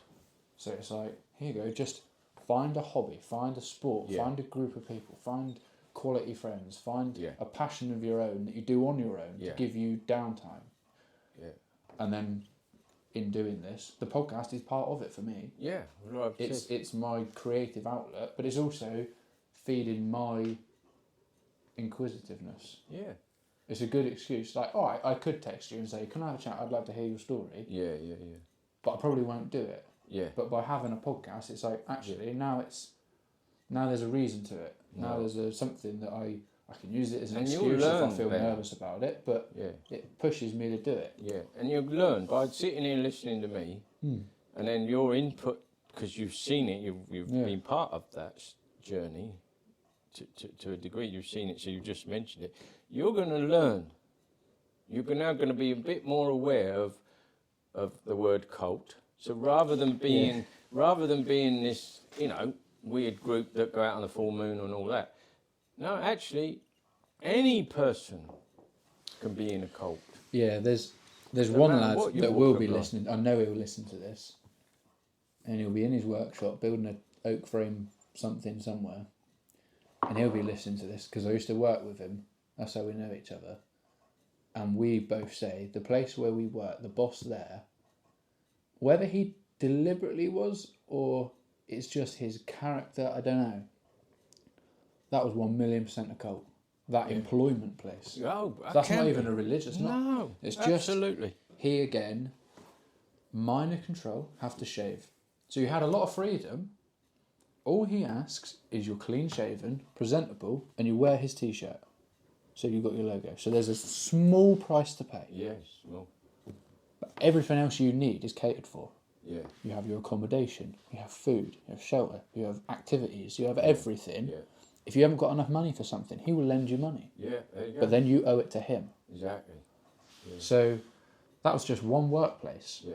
But we were both, like you say, in a way, have a deep-rooted, I don't like this being steered. Even though it wasn't much control, every now and then you'd see the ugly side of it. If you did, Yeah, for sure. like we were a little bit rogue perhaps, so if every now and then we went on our own way a little bit, you'd see it's getting his back up. Yeah. But every now and then there'll be a staff social. So it's like, come along, we're all going to have some all drinks. right now. Like, yeah, look, I know it's been a bit frosty lately. Let's all just get together, have some drinks, it'll all be fine. Yeah. Well, if we said no, Yeah. you don't like that. You see, you don't like it. Exactly. Which we twigged towards the end. But to start with, like, oh, fine. But then you go, like, to be honest, I can't afford it. Because we were getting paid peanuts. Yeah. We were on 116 quid a week. Which goes a long way in a way, because most of what we needed was covered for. Yeah, But you couldn't for afford sure. to ever leave there. No, that's right. So if you lived there, worked there, ate there, everything, Yeah. you could afford to stay there. What Yeah. you can't afford to do is leave for the day. No. But if you went to him and said, I haven't got any money, that's fine. Don't worry about it. Like, Yeah. I'll have a word. We'll have a tab for you behind the bar. I'll get the first round of drinks. By the time everyone else has got a drink, you probably won't even need to get one. Yeah. But who makes the right decision after they've had 5 drinks? Well, right. So then it's your turn. And you're like, oh, go on then. I've got a tab. I'll have a round on my tab. Yeah. You couldn't afford it. No, exactly. So But then you put another round you're on. being influenced Yeah. and you're doing things. But guess who owns the bar? So he's let you have a tab in his own bar. Yeah. To a social that he instigated. Well, there you go. And it's like, oh, fuck's sake. Yeah. So some people get stuck there for years Yeah. because they can't afford to get out, can't afford to pay them off, they can't afford to leave. There you go. It's Whereas a we were just similar done like this. principle. Yeah. Yeah. You've been sucked into something. But that shows how this same cult setup Yeah. can happen. It's not always religion, it's not always massive scale. This No. was just a group of, I don't know, 30 of us probably. Yeah. No, I agree. And I'm glad you mentioned that. And the fact that someone like that could say about being clean shaven is like, wow, that's really like. Especially in the industry that it was, In the being the leisure industry of that. industry. You think, like, What on earth's that all about? we're made of misfits. But hang on, I just want to say something. I had a beard when I was a young man. I've got a beard now, by the way. Well, you know that, you can see it. I see. I had a beard. I'm going to tell you why I had a beard. Because I felt like a man. Mm. Not because I wanted to be fashionable Yeah. or I wanted to be clean shaven, the opposite being, oh, I want to look clean. No, I didn't feel I didn't look clean. No. I wanted to feel like I felt when I was able to grow a beard, the fact that it grew, Yeah. it felt, Sense of achievement. well, it felt like a man. Yeah. It felt masculine. So whenever I shaved, and here's another thing, sorry, I don't want to hog what you were saying, No. but it was the shaving would be so alien to me. Yeah. Because it was going against my nature. So going back to your situation with your mate, well, how could anybody in a work environment like that demand or expect you to be, what in his mind, clean shaven? Just Yeah. the word. You see the word Yeah, clean shaven? implies it's dirty if it isn't. Exactly. That's loaded language. Yeah. You're implying something. And nobody wants to be dirty. Exactly. You're That's never a implying good thing. something that with a beard you're not good for the customers or something. You Yeah. look like, you could look like a Muslim terrorist or something like that. Yeah. Do you know what I mean? You're implying something. No, that's No. mind control. Because you're using language that is logging in the mind that by being a certain way, you're better. Mm. This is a better, you're going to be viewed better. So, no, I don't want you to drive an old van. You've got to have a posh van to drive to work in. I mean, obviously that's business sense, and I get the Yeah, sense of yeah. that. But when I'm not talking about the normal sort of stuff here. I'm talking about when it becomes mind control. And you just said it. So, I believe, and how I've always tried to be, you've got to be authentic. Mm. You have to be you. And this is how I ended up coming out. I don't know if you want to hear that. Or Yeah, you want to hear go that for it. Another time or whatever. I mean, obviously it's an incredibly long story, but I won't go into every detail. Yeah. Because it would be all bloody night. The story is so long and so. Maybe to other people it won't mean a lot. I don't know. I've no idea how other people will take it. But for us as a family, the next part of this story was ginormous impact on our life to a level that is unimaginable. really. So I brought up the family. They're all now involved in it. One of my daughters had sort of made a decision to go her own way a bit earlier, so she wasn't too much of a worry that, as in,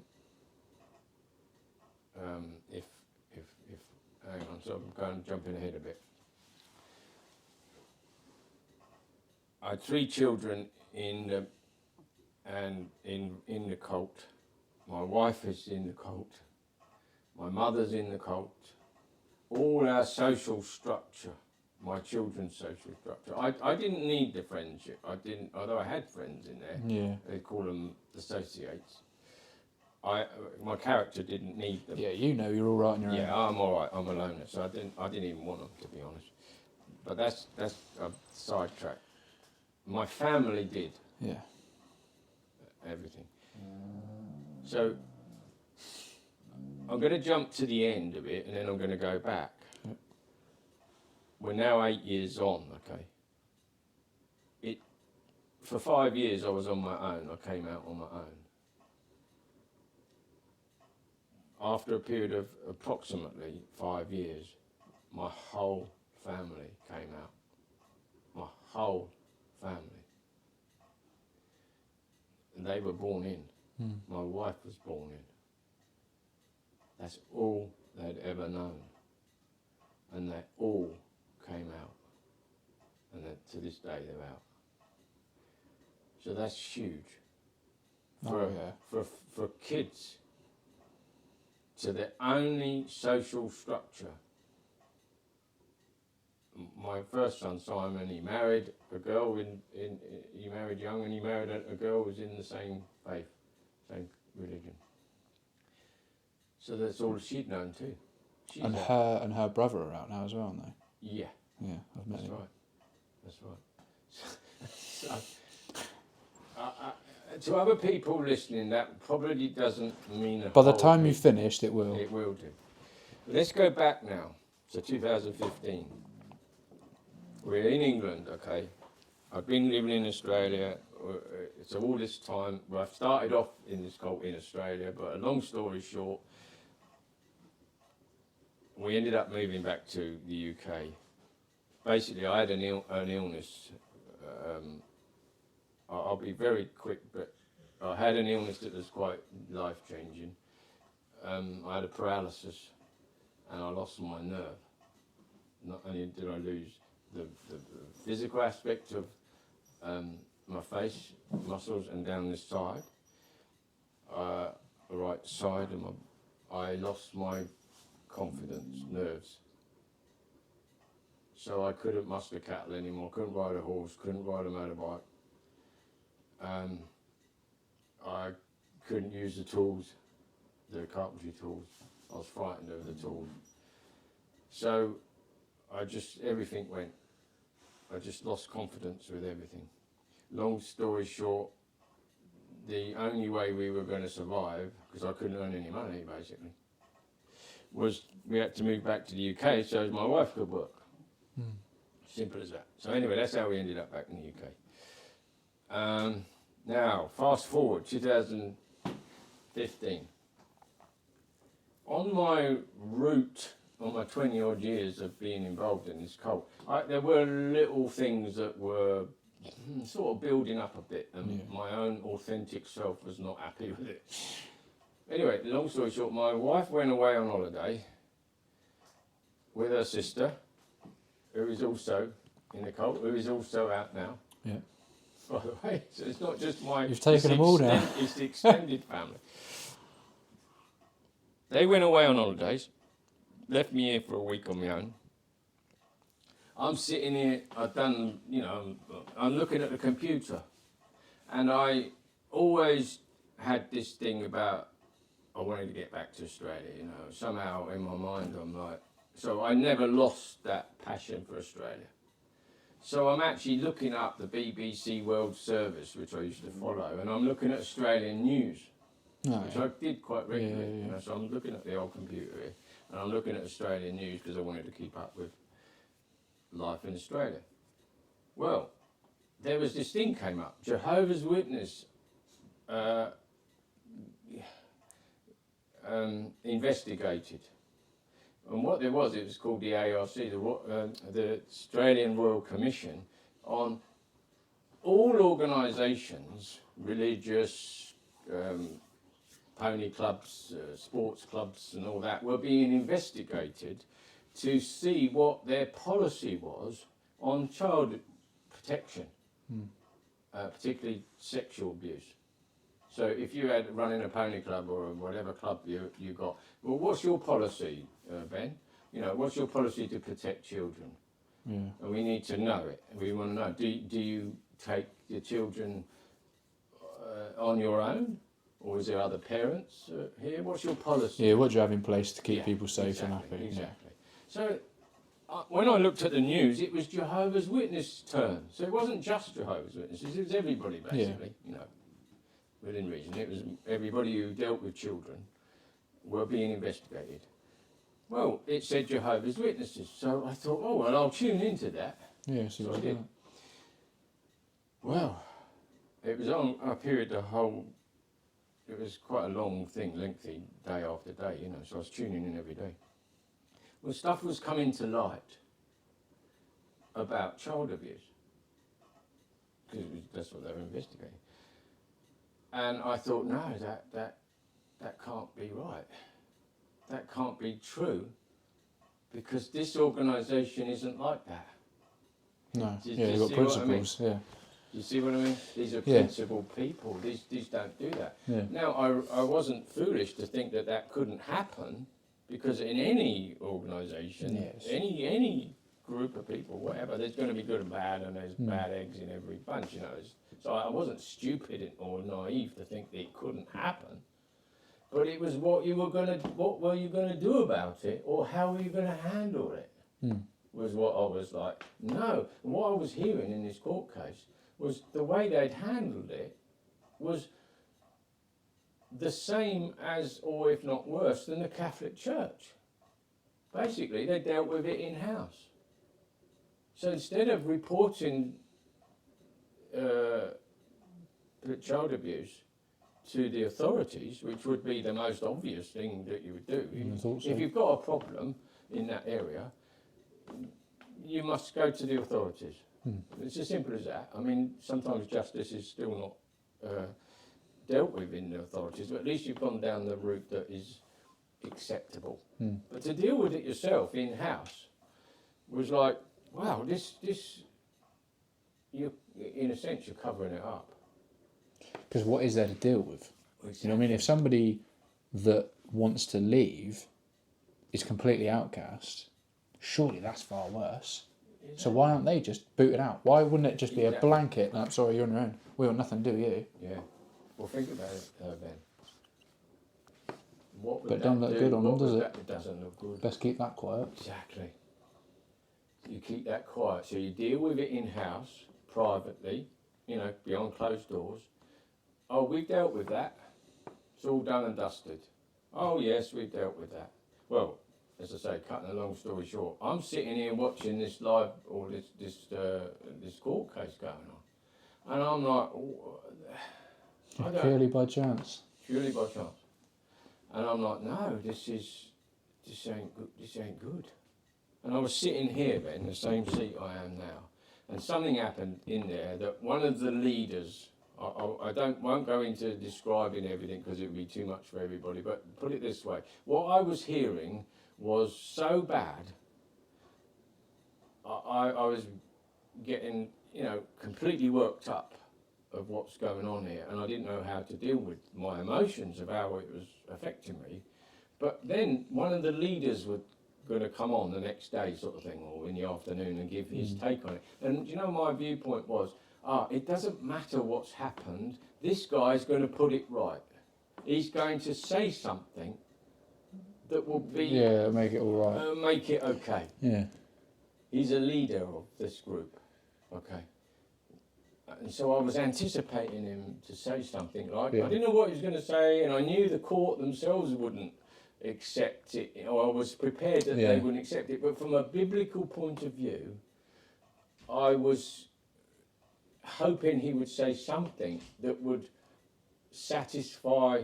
Well, there's a reason he's an elder, Exactly. or a higher person, Yeah, whatever you want to exactly, call yeah. him. So I was Yeah. expecting him to say something that was going to put all this nonsense right. Yeah. No, don't worry, we've been to the authorities and it's all dealt with. It's just these local elders hadn't, or something. Yeah, the media are making a song and Yeah, dance. exactly. It's So just- I was expecting yeah. that. Well, when he got on in the dock there, or where he was filmed making his thing, the words he used, instead of putting it right, he just waffled on and made it worse. And I was sitting here, Ben, in this chair, and I'm telling you now, you know the expression when you fell off your chair? I knew if I fell off the chair, I don't know what I did. I just like, I was like, I put my head in my like this, in my hands like this, and I went like this to the computer screen. I'm waving at it, pointing my finger, and I said, "You are just a man. Yeah. That's all you are, you." And I was swearing, "Oh, you evil bastard!" I was livid. Yeah. And I'm going like this at the screen. I'm pointing it like I'm going to smash this person. You know what I mean? Yeah. And that was it. That was it. I knew then, this is just a man. Meaning, this is not a special group. You are no one to follow. You are nobody. I am not following you ever. And I was getting angry.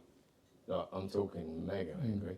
Because now, don't forget, all these experiences that I'd had around my travel days, where I'd seen what I thought was a good cultural lifestyle and living, and then I saw things that weren't right. Yeah, you finally seen the thing I one right. finally saw it. After all this time of being deceived and Yeah. believing this was a cut above the rest. Yeah. And this had what I wanted. I'm looking at this screen, pointing my finger, and you are just a man.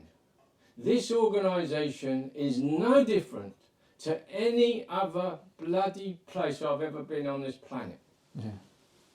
And I was fuming. And I don't know if I was off the chair on the floor, I had my head in my hands, I was in such a state. And it was that moment on, it was like that, a light bulb decision. I am never, ever, ever going back there again. And I will make that known. It's like, what do I do? How do I handle this? My wife's on holiday, she can be back in a couple of days. She's going to hear this news. I didn't know what to do myself, let alone tell anybody. No, how'd you break it to everyone else? Ben had gone somewhere with Paddy, I think. He'd gone somewhere. I don't know where he was because he wasn't here either. 15. They were probably out in Thailand or Cambodia, weren't Oh, I don't they? know. Running around on trains. I don't know. But I didn't know what to do, man. I was like, what am I going to do now? I've got to do something because this ain't right. And I just like, that's it. I'm never, ever, ever going there again. You deceived me. You deceived me, and I was swearing, you bastards, you deceived me. And that was the biggest thing for me. Yeah. Because of my background, I don't give my trust very easily. No. But I had given my trust. And they'd abused my trust. And I felt abused myself because of what I just heard. And it was just totally devastating that these things have been happening to children. Let me just tell, I won't tell you details, but there was, I've got to get the numbers right. And forgive me if they're a little bit out, but it's generally about right. I think there was it was over a period of, the whole period that they were investigating. It was a number of years. It wasn't just like this Australian Royal Commission. There was 1,006 cases that came to light of child abuse. How many of those 1,006 were reported to the police, No. do you reckon? Not a single one. 0. Trouble is, you can't report one. No. Because if they report one, it flags up an investigation. Exactly, yeah. So as soon as you report one, then the whole lot are up. Yeah. So you have So to just keep burying it. I'd lived this. I I didn't know. I was ignorant of these facts. Otherwise, I wouldn't have got involved, obviously. And I was in Australia, you see. Yeah. And I knew the people. I don't mean I knew them. I knew I knew the culture of Australia. Yeah. I know more about Australia than most Australians. Like the culture of Australia. I don't mean that literally, but a lot of Australians that just live on the East Coast, and in the beach, surfing, skating around Bondi. Yeah. I'm not talking about that. I'm talking about the real culture of Australia, the outback, the bush, the pioneers of Australia. I know more about that life than a lot of Australians. Yeah. Okay, and so when I heard this, it was an insult to the people of Australia. It was an insult to me that this had happened, that I'd allowed this deception. I felt very guilty. Yeah. I felt very guilty that I'd allowed myself to be deceived. Anyway, I'm going on a bit, sorry, but that's very important. It puts it all in context. Exactly. So now, what do? I didn't know, but I knew that was it, game over. Yeah. I had to go back to myself. So then the old self came out. All that shit about putting on a suit and tie and sorry for my language, I don't mean that. If you listen to the rest of them, you hear what I say. I wouldn't worry don't about like it. to use that language. I don't mean it, but I'm only trying to get back to how I felt. Yeah. Anyway, I just went back to my old way. It was instant. It was like that. Yeah. You are never doing that. And I was like, they were there. I would have smacked. I would have. I don't mean slap them on the face. They would have been bitten them. I'd have smashed the crap out of them. Yeah. Because I've had to defend myself. Even when travelling, I've given you the good bits, Yeah. but there has been negative bits, and the way I've survived those negative bits has had to be physical sometimes. Yeah. So I'm not frightened of it. I'm not frightened of anybody. No. Like, I'm old now. I'm not what I used to be. But I'll tell you what, you didn't want to pull the wool over my eyes years ago, or take something from me because you'd have been in trouble. And I knew how to look after myself, and I didn't care either. No. So this is how I went. I just went straight back to this old Anyway, I don't know why I'm going on about that, but that's how I felt. And unfortunately, I'm jumping ahead. I felt like that for a long time after. But I had to deal with this immediate bit of my wife coming home. And somehow I got to tell her that I ain't going ever again. And her whole religion, not just religion, her whole culture that she's been brought up in, that we brought our family up in, is a total load of lies. Anyway, she came home, and I just said I'm not going anymore. I can't remember every detail, but all I know is, right, I'm fast forwarding a period of time. All I know is the next few months and years were horrible. Horrible. I'm talking 5 years it took me to. How we stayed together, I don't know. That's the only reason we stayed together is because I got the best wife ever, and I knew that from the day I met her. She's a very loyal wife, and I did not make it easy for her. I was so angry. I was through the roof for a long time. Uncontrollable anger, and I don't mean throwing things around, that anger. Yeah, just inside. If you said anything, say you were, if I said something to say this is why I'm not going, blah blah blah, and you started to defend them in any way, shape or form, if you said anything to the contrary, as in to defend this group, I would have been on to you. Don't you deceive? You're being deceived. These are evil people. I'm getting all this disappointing business and all this. And I was like that for years. The trouble is as well, the more you react like that, the crazier you look. Yeah, exactly. So the most important thing for you to do is stay calm and rational. Yeah. But how can you when Exactly. it's just stuck between a rock and a hard place? I like to give it what for, and then it's all right in 5 minutes. But I don't mamby-pamby around. No. If we've got a problem, let's deal with it. Yeah, let's have it out. Just have it out, you know, and get on with it, and then we can get on with life. So I went back to that. Anyway, I was going to have to speed this up a bit. I knew that weren't going to work. Yeah. So what I had to play a game, and it wasn't easy because my anger was in the way. So what I did was I knew that they were still going and everything else, and somehow we kept together. And I would ask them, when they went to the meetings, I'd ask them how they got on. I'd ask them what they learned. I'd get them to talk about it, see. And I'm a king, I would read the Bible myself at home, and I love the Bible. So I knew what they were going to discuss from a biblical perspective. So I would read the same thing at home. Yeah. So as I was au fait with it, you know, and I knew. So when they get home, I'd ask them, oh, what did you learn in the Bible reading tonight or something, you know. I wasn't quite so up like that, I just made it up a bit. How did you get on tonight, you know? What did you learn? Well, we didn't really learn much at all, really. So we didn't, so and so happened in this bit of the Bible and that bit of the Bible or whatever. So, and then I think over a period of time, I was trying to show them that actually what they were being taught there was not about the Bible itself. It was about the cult. Yeah. Do you know what I mean? The spin on it. The spin. Yeah. So then we'd have a Bible discussion, just blah, blah, blah, blah, blah. And then they could compare.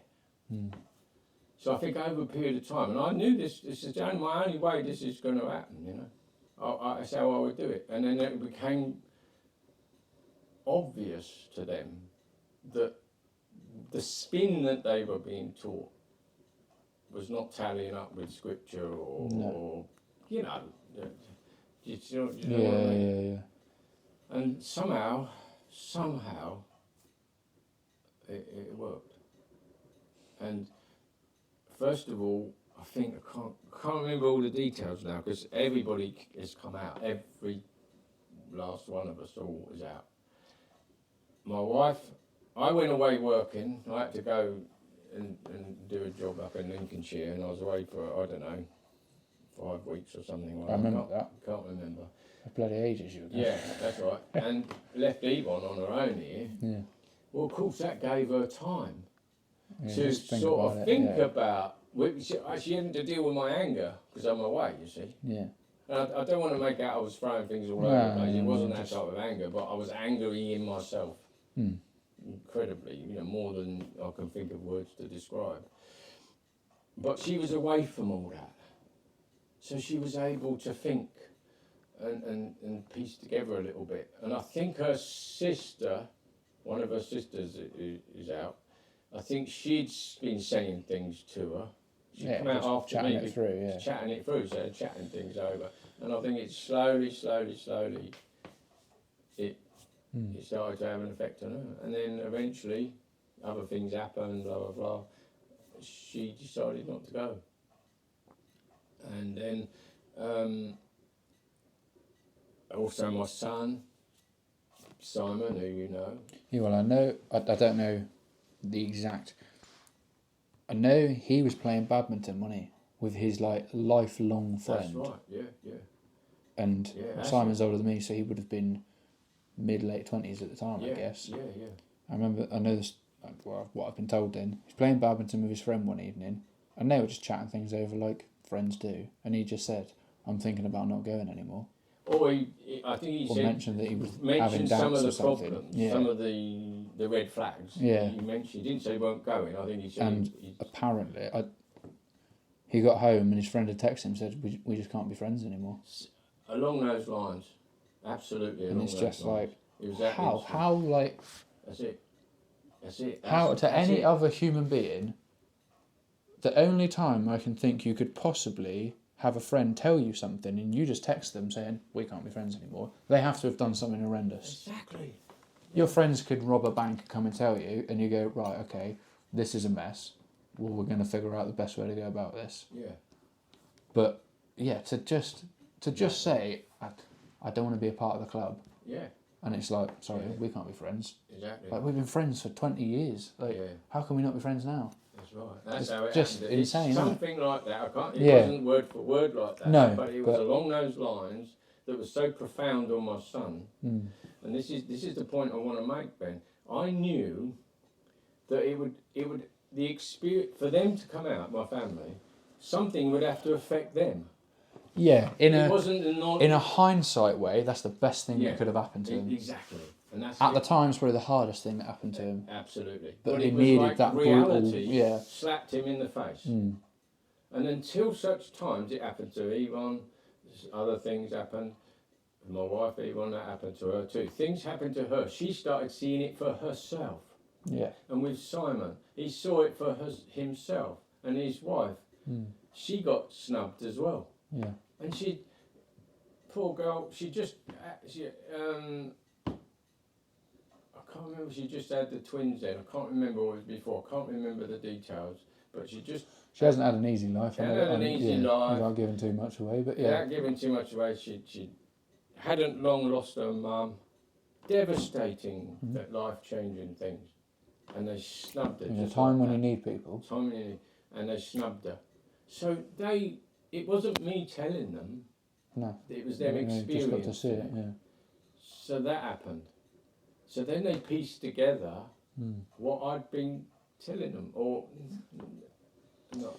Yeah, but perhaps what he's on about might be worth looking into. Exactly. That also happened with my other daughter, and then Ben, my youngest son, who's you all know well. The same thing happened to him. I won't go into great detail because it won't mean a lot to people. But it's irrelevant. So, something happened to him that was so outrageous. It was like, Dad's right. Yeah. Dad's absolutely right. And he did the same. That's it, never been back. And all his friends, Ben's social structure, he is a very sociable trying to get hold of him's a nightmare. Yeah. And at the time, he's more settled now because he's got a girl and everything else. He's more settled. But he was very sociable. And his whole social structure was going out with all these other Jehovah's Witness youngsters. They all snubbed him. Yeah. And he was the most, I don't mean, he was a principled guy. Oh, yeah. Lad. And these others were all leading double lives, and he would tell me what was going on. And it was like, blinking Ada. You know, I didn't know all that was going on, and I was part of the leader. I was what they call a instilled servant. So I wasn't an elder, so I didn't know all the details of everybody, but I was involved. Yeah. I didn't know all these kids was up to all this stuff. But Ben was, he was out partying with them all, but he would come home and talk to us about it all. Yeah. So we were open as a family. So I knew, he wasn't angel.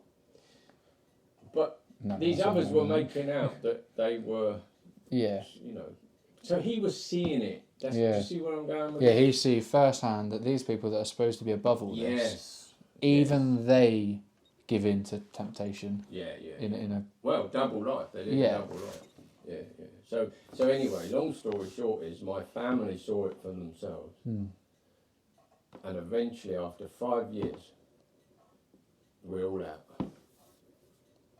And Ben has got a new social structure. He's now bought a place. Keys tomorrow, isn't it? Tomorrow, we get the keys tomorrow. So he's moved on. And Daddy says it's the best thing that ever happened to me. I didn't know how to handle it, he said, but it's the best thing that happened to me. My son, Simon, he lives he's got a lovely family. He gets on with life. He's a good tradesman. He's got a good family, a good wife. My daughter, they're all out. She's getting on with life. She's got her own family and her husband's out with her. So, they're bringing up their kids, and it's a hard life for them, as in normal life, but they're getting on with it, and to the degree that we can all be, we're happy. And my wife, born in, it's all she's ever known. Oh, I've forgotten another thing. My mother, I'll be quick on this. My mother, I haven't mentioned her in all this, other than when I was young, she was in this religion. After 60 years, right? 60 years, 60, she's out. Does she go trick or treating? She's out. And they did the same to her. Yeah. They treated her so badly Yeah. that she saw it just like that. And she's done her own little YouTube video. It's Oh, all is she? on- Yeah, yeah, Oh, yeah. get It's all on. there, yeah. It's like this. It's a I'll have to talking find only her one. and then. Yeah, I can show you what it is. But my mum is out. My mum is Get out on. after 60 years. So this is a lady at the time, say 80 years old. So okay, and they treated her, 80 years of age, who's disabled. If they see her in a supermarket, they walk the other side. They shun her. And this is a lady who could do with some help physically. Yeah. Right? They shun her. Yeah, like she's done something She's horrific. like you know the child abusers on Yeah. No, we don't shun child abusers. It's No, like, they're no, right. we As just, long as they we still hide turn them. up, they We can stay in hide the them. club. As long as they say the right things, they're back in. Yeah. My mum, 80 years of age, who has spent her whole life, without any exaggeration, helping people. Yeah. My mum is the epitome of helping people. She spends her whole life to her own detriment. I'm always telling them off, Mum, stop. You know, you've got to think Yeah. she's disabled, for goodness sake. And she goes up picking up people's prescriptions and, you know, she's like struggling. Yeah, just sit down. Still So, like it, but she's been like it her whole life. yeah. Right? That's all I've ever known. Whenever I think of my mum, she was off helping somebody Busy, else, you know, yeah. someone else's troubles all the time, you know. And now they treat her like she's dead. Hmm. Evil. They treat her like she's evil. So you can see now why my anger Oh, 100%. was. I am sort of over that anger now. And this has been the first time I've Yeah. spoke about all this in this to this level. Yeah. Because I haven't been able to speak about it. I haven't been able to be level-headed. Anger would have come up Mm. to a level that it would have been no good. No. And I couldn't be able to get it out anyway because of the emotions and everything else. Whereas now 8 years are gone past. And I feel I can speak about it. And if I can help anybody, that would be a good thing. Someone will hear it. Yeah, that's what I mean. If somebody can... Someone just somewhere will hear somewhere it. Yeah. can think, hang on a minute, I'm struggling with this too, or there's this thing going on that's not sitting comfortably, but I feel I've got to keep going because the carrot at the end of it is, this is the only yeah. road to be on. Yeah, like you say, maintain authenticity. Yes, Never let it slip. no. So, It'll always bring you back Exactly, somewhere. It will, that's Yeah. what's brought me back. I mean, I, as a teenage lad and early 20s lad, suppressed my authenticity because it doesn't Yeah. fit in. That's right. Not even because I was downtrodden, just because it just didn't fit in with the people around me. So I just Yeah, don't really fit it. No, don't sell yourself to fit in. Just try to just mask who you really are, sort of thing. yeah, Whereas now I'm kind of like, oh, fuck it, I can't be asked anymore. Just yeah, I want to do a podcast, I'll have a go at it. Yeah, If I want right. to do some YouTube, I'll have a go at it. yeah. That's Buy it. myself some dungarees and Well, grow a beard. That's what I want to I've do. That's what always I'm going to said do now. That's how I've said to my kids. Yeah. I want you to do things. Yeah. Go and do them because you learn. And even if something isn't, not everything is a great experience in life. There can be negative things happen. But you know what? Even that's good, in a sense. So either character building, Character or it building. steers you Yeah. into something that you needed. Yeah, and then you can have a conversation with someone down the road. You don't know who you're going to meet in a month's time, in a year's time, 2 years' time, and there might be something about a cult. Well, you're going to know a little bit more about it. Mm. And you might have empathy for this person, rather than just like, oh, I don't know what the hell he's on about. Yeah, but it also shows perfectly how don't be the enemy. Yeah, If you are the enemy, they push back. yeah, So the next time the witnesses knock on your door, don't be the enemy. Don't be confrontational. Just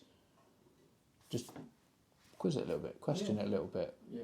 or just leave them to get on with their day. Exactly. It depends And on how that's you up want to go about as a it. But person. yeah, I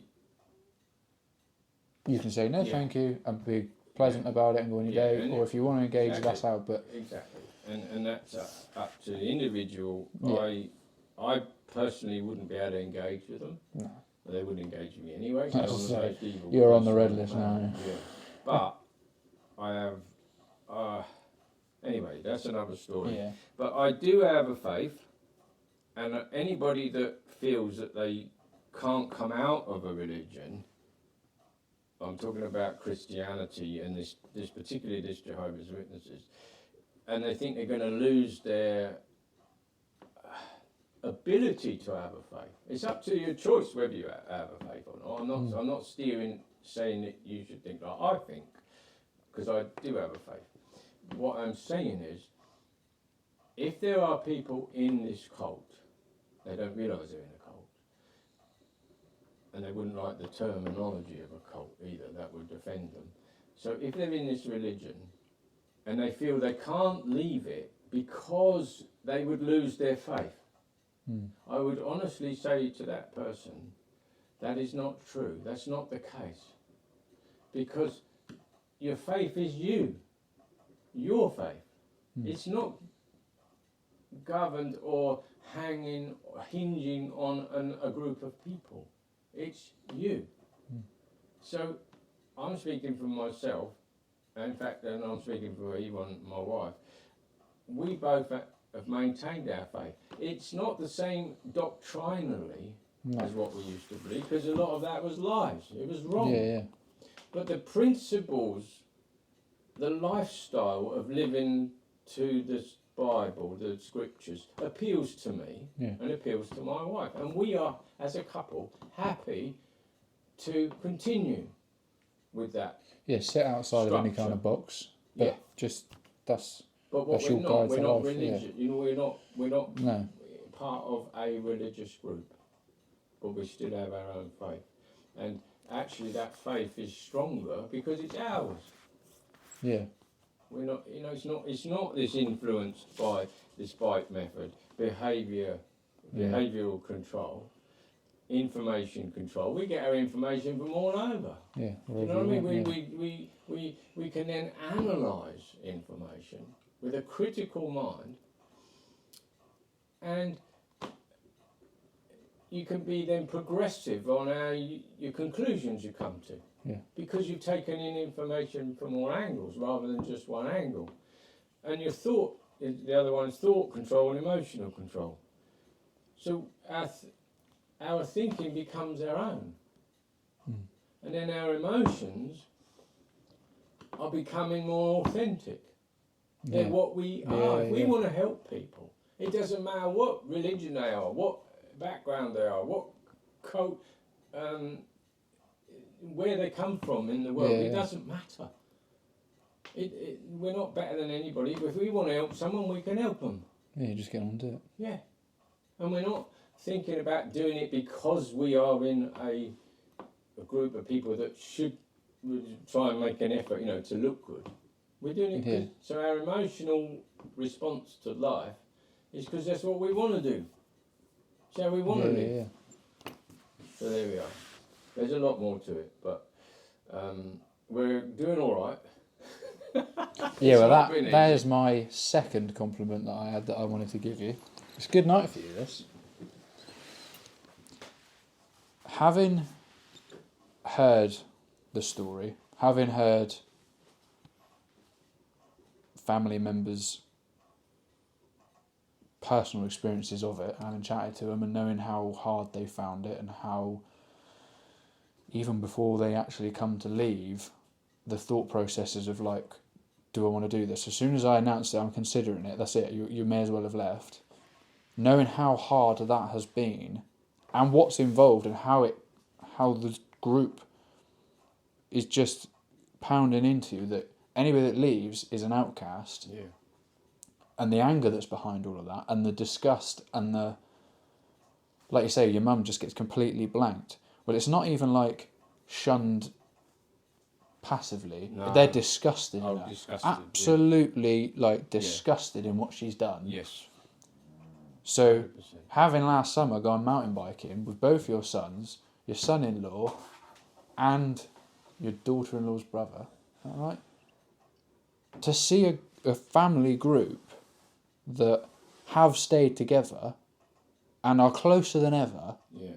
and there's no bitterness, and there's no, despite the absolute turmoil that would have gone on for years, to see how they've stuck together, again, is a credit to you in instilling that Yeah. that deep-rooted, like, you stick together. Like, you have no one else other than your own family. Yeah. That's all you have got. That's all you're granted.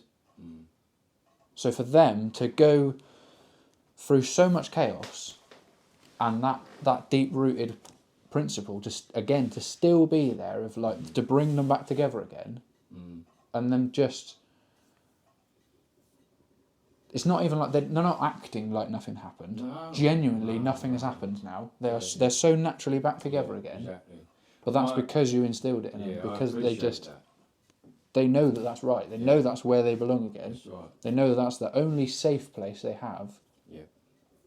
The world isn't all nasty, No, but the no. safest safe place is when you're all together again. Exactly. It's the family. And they just naturally have brought themselves back together That's right. in spite of just chaos. I know. Well, I appreciate that, and I'm sure my family will appreciate that when they hear the compliment you've given them, because it's been tough for them. And when I say tough, I think you're getting the picture. My daughter has got 3 kiddies, beautiful little kiddies, youngsters, and they've had, again, their whole association has been within the congregation, and they've been very busy socially. They were just shut off.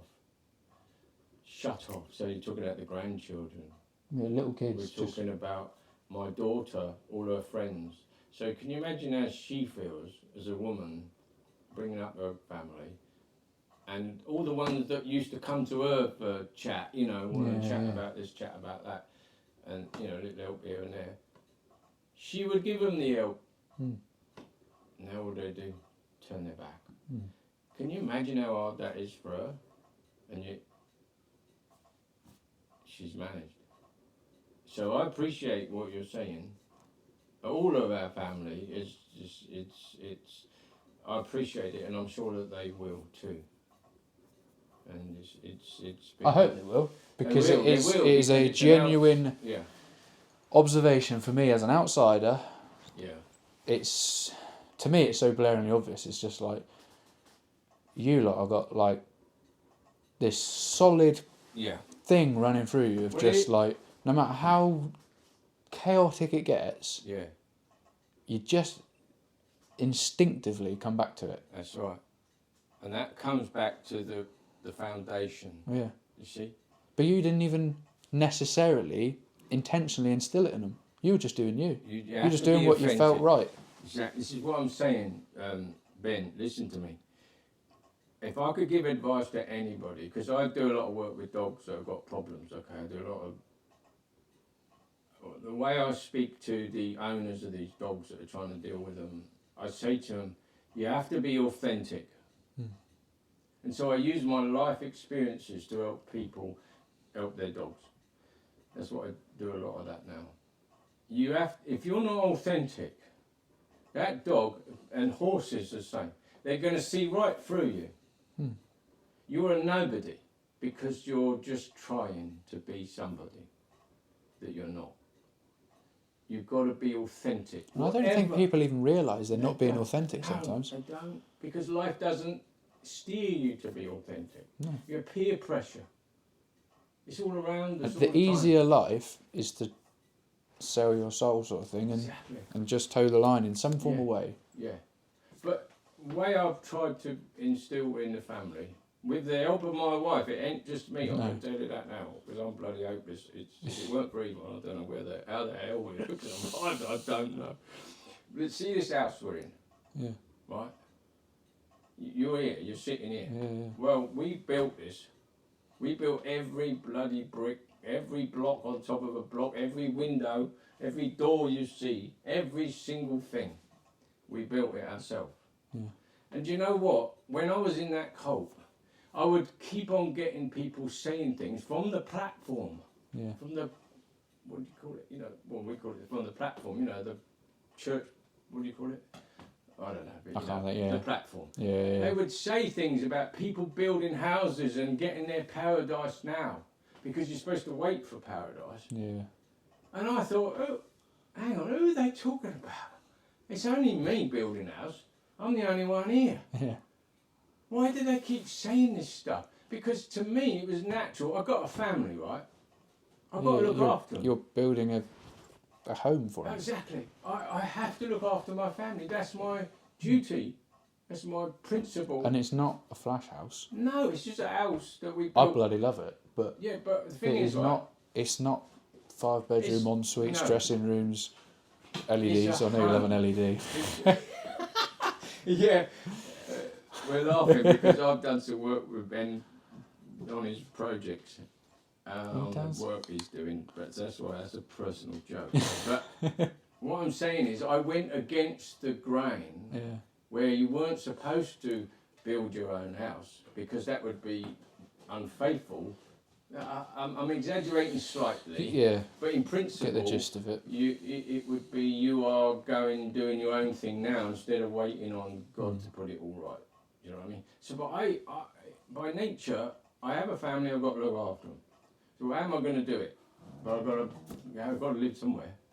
So I said to Yvonne years ago, because I'd had this life of nomadic life, I said I can't be bloody renting a place and paying rent that's going to do my head in. Yeah. But it was doing my head in. So I said, I don't care if we live in a tent. It doesn't matter as long as we don't owe anybody any money. Mm. And that's how I've lived my life. And I brought the kids up to be. So we ended up getting this bit of land, and we put an old caravan down in the garden, and we lived in there for 4 years with 4 kids in a caravan while we built a house. Yeah. Slowly. Took me 4 years, and I'm still only finishing. I'm just doing anyway, it doesn't matter. But we lived in here, right? But I was getting these snarky remarks from the people in the cult that I was somehow unfaithful because I was materialistic or something. You know, I don't know. I'm exaggerating slightly, Yeah, but the principle that was what was implying that happening. you're not living the modest life you should. Yeah, exactly. Yeah, and I'm not waiting on, as they would call it, wait on Jehovah. Well, to me, I was doing what a balanced father, husband should do. Do you see what I mean? So my authentic self was saying, well, no, I don't want to get in debt, because I had this worry of work because of my health. So I didn't want to get in debt. So my only way to supply a roof over their head was to build the damn thing, which was normal for me. That's the only way I know. Exactly. You know how to do it. That's why I know what I'm doing. Why wouldn't you? Exactly. But do you see where I'm going? That Yeah. it was deemed rather, you're on edge, you're on the edge of you're not quite. A bit too much personality. about Yeah, this yeah, guy, yeah. So I've always maintained tried, and then I grew the beard back after a while because I was sod you. I'm not having you telling me what to You got the earring back in now as well. Now I have. You're a But rogue. whenever I shaved, it was offensive to me. Yeah. I was angry. I'd be shaving away, and I'd be like, I was angry, and I couldn't work out why I was angry when I was shaving. I mean, how the hell can you get angry shaving? But if you're taking It's your just chipping away at you, isn't it? you're taking away my masculinity or whatever, you know. Yeah. You're taking away my authenticity, Yeah. and you have no right to do that. Your right to express yourself. Yeah, that's me. It's not clean. Why are you saying clean shaven? No. Because I'm not It's unclean. washed. Yeah. Yeah, I'm clean.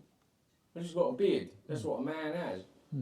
So get used to the idea because I'm going to have it. You know, that's how I got in there. And anyway, that was it. So I maintained my own authenticity as to the degree that I could, and it didn't go down too well. But there you go. We got a house. We don't know anybody anything. I got a family that we'll get on the old WhatsApp here, and Simon surely doesn't reply, does he? I say that, But but he never replies to me. You know, we're always together and we talk about things. And I have biblical conversations. You know, we discuss scripture with my daughter and son-in-law, with others in the family. And we'll knock things about in the Bible. What do you think of this? What do you think of that? And we're dig. You know, dig deep into it. And I like that, and they like it. So we haven't lost our faith. Not all of us have. It's just not got a label on it. Yeah. And it doesn't need to. We're all doing our own thing in various ways, but at least it's our own thing, and not somebody else's. Anyway, I hope that's. I didn't think it would turn into a lesson about authenticity. Well, That's not what I expected it to. I was thinking how to detect you're in a cult, knowledge about religion, understanding about religion, but actually all of that's secondary to that. Just I could have go on principles about, and just don't forget them. Yeah, and humanity, Ben. Where I'm so upset with the world around us, the lack of humanity. I can't cope with the way humans deal with other humans. It doesn't make any sense to me. I'm not. But when you look at it, anybody that's doing the major wrongs of the world, they've not maintained their authenticity in a way. They've not maintained their morals and their principles, because any decent human with that will remember it, will look at themselves and go, what the hell am I doing? What the hell's going on? That's right. So I think being authentic in everything you do, and if you, like I'm saying, I'm proud of having a faith. That's me. I didn't have one as a child. I decided to have a faith. So I'm being authentic by admitting it. Do you know what I mean? Yeah. I'm not trying to be under peer pressure and, I'm frightened of... I just don't belong to a religion. And I don't know why I'm saying that, but I think being authentic in life and being human, being giving people dignity, doesn't matter what faith they are, doesn't matter what culture they come from, we can learn from that and give them the dignity that we're no better than anybody else. No. And sometimes they've got a better way of doing it. But if you don't understand them and listen to them or have lived with them or to some degree know about them, you're never going to know. No. I've lived with Aboriginals for a long time, and the way they live life is completely different to us. Oh yeah. And you think at first it's like, wow, man, this is weird.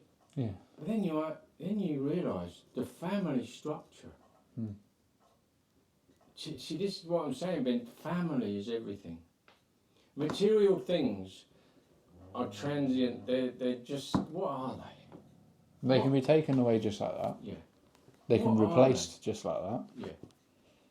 But family structure and giving grounding for kids, giving foundation, giving grounding that they can to fare them well for the future.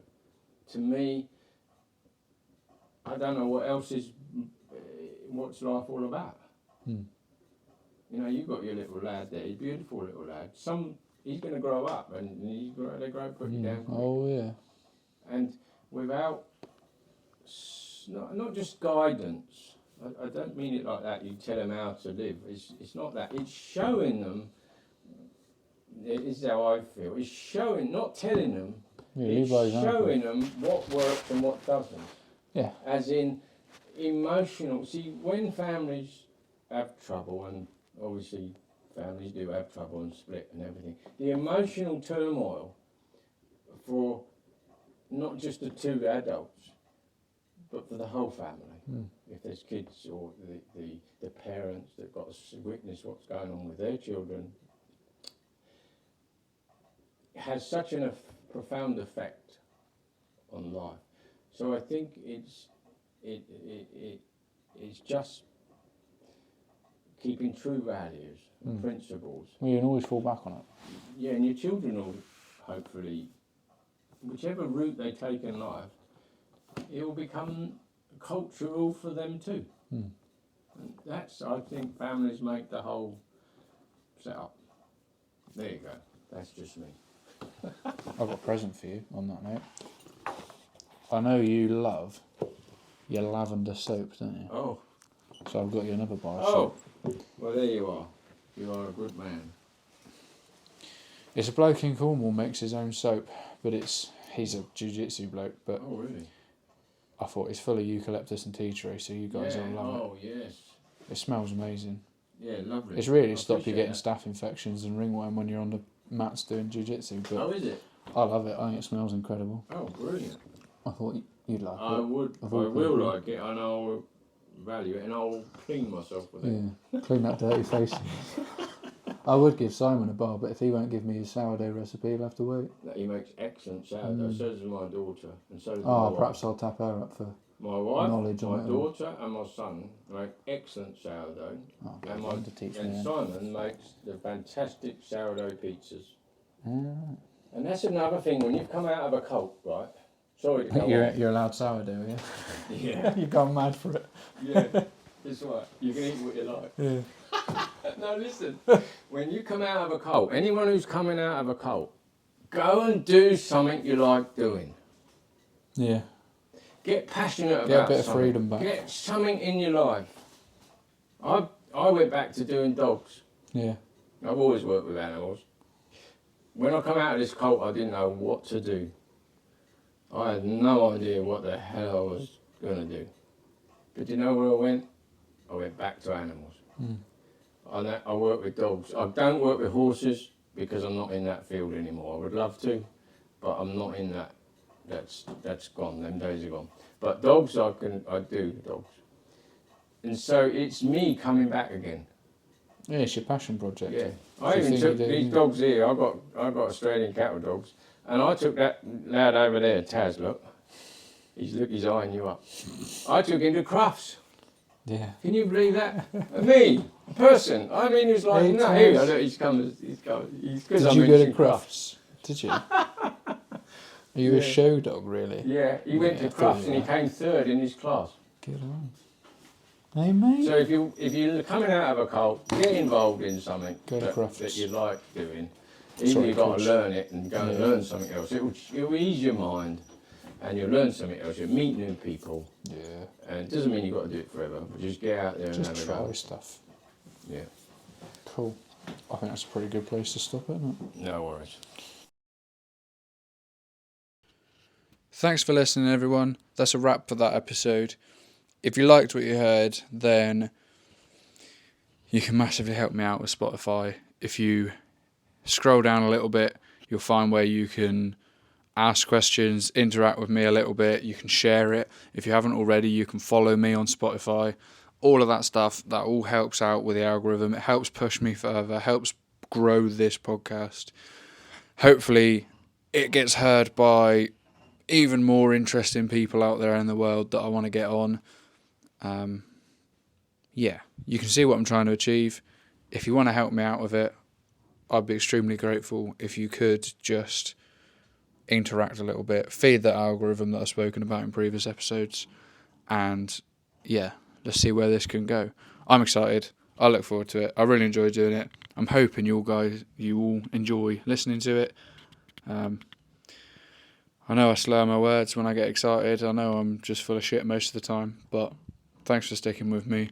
Hopefully the editing will be a bit better in the future. This one, I didn't get the mic set quite right, so it's a little bit echoey, but we'll work on it. It'll be better next time. In the meantime, have a nice day, and I will catch you on the next one. Ciao, Bella.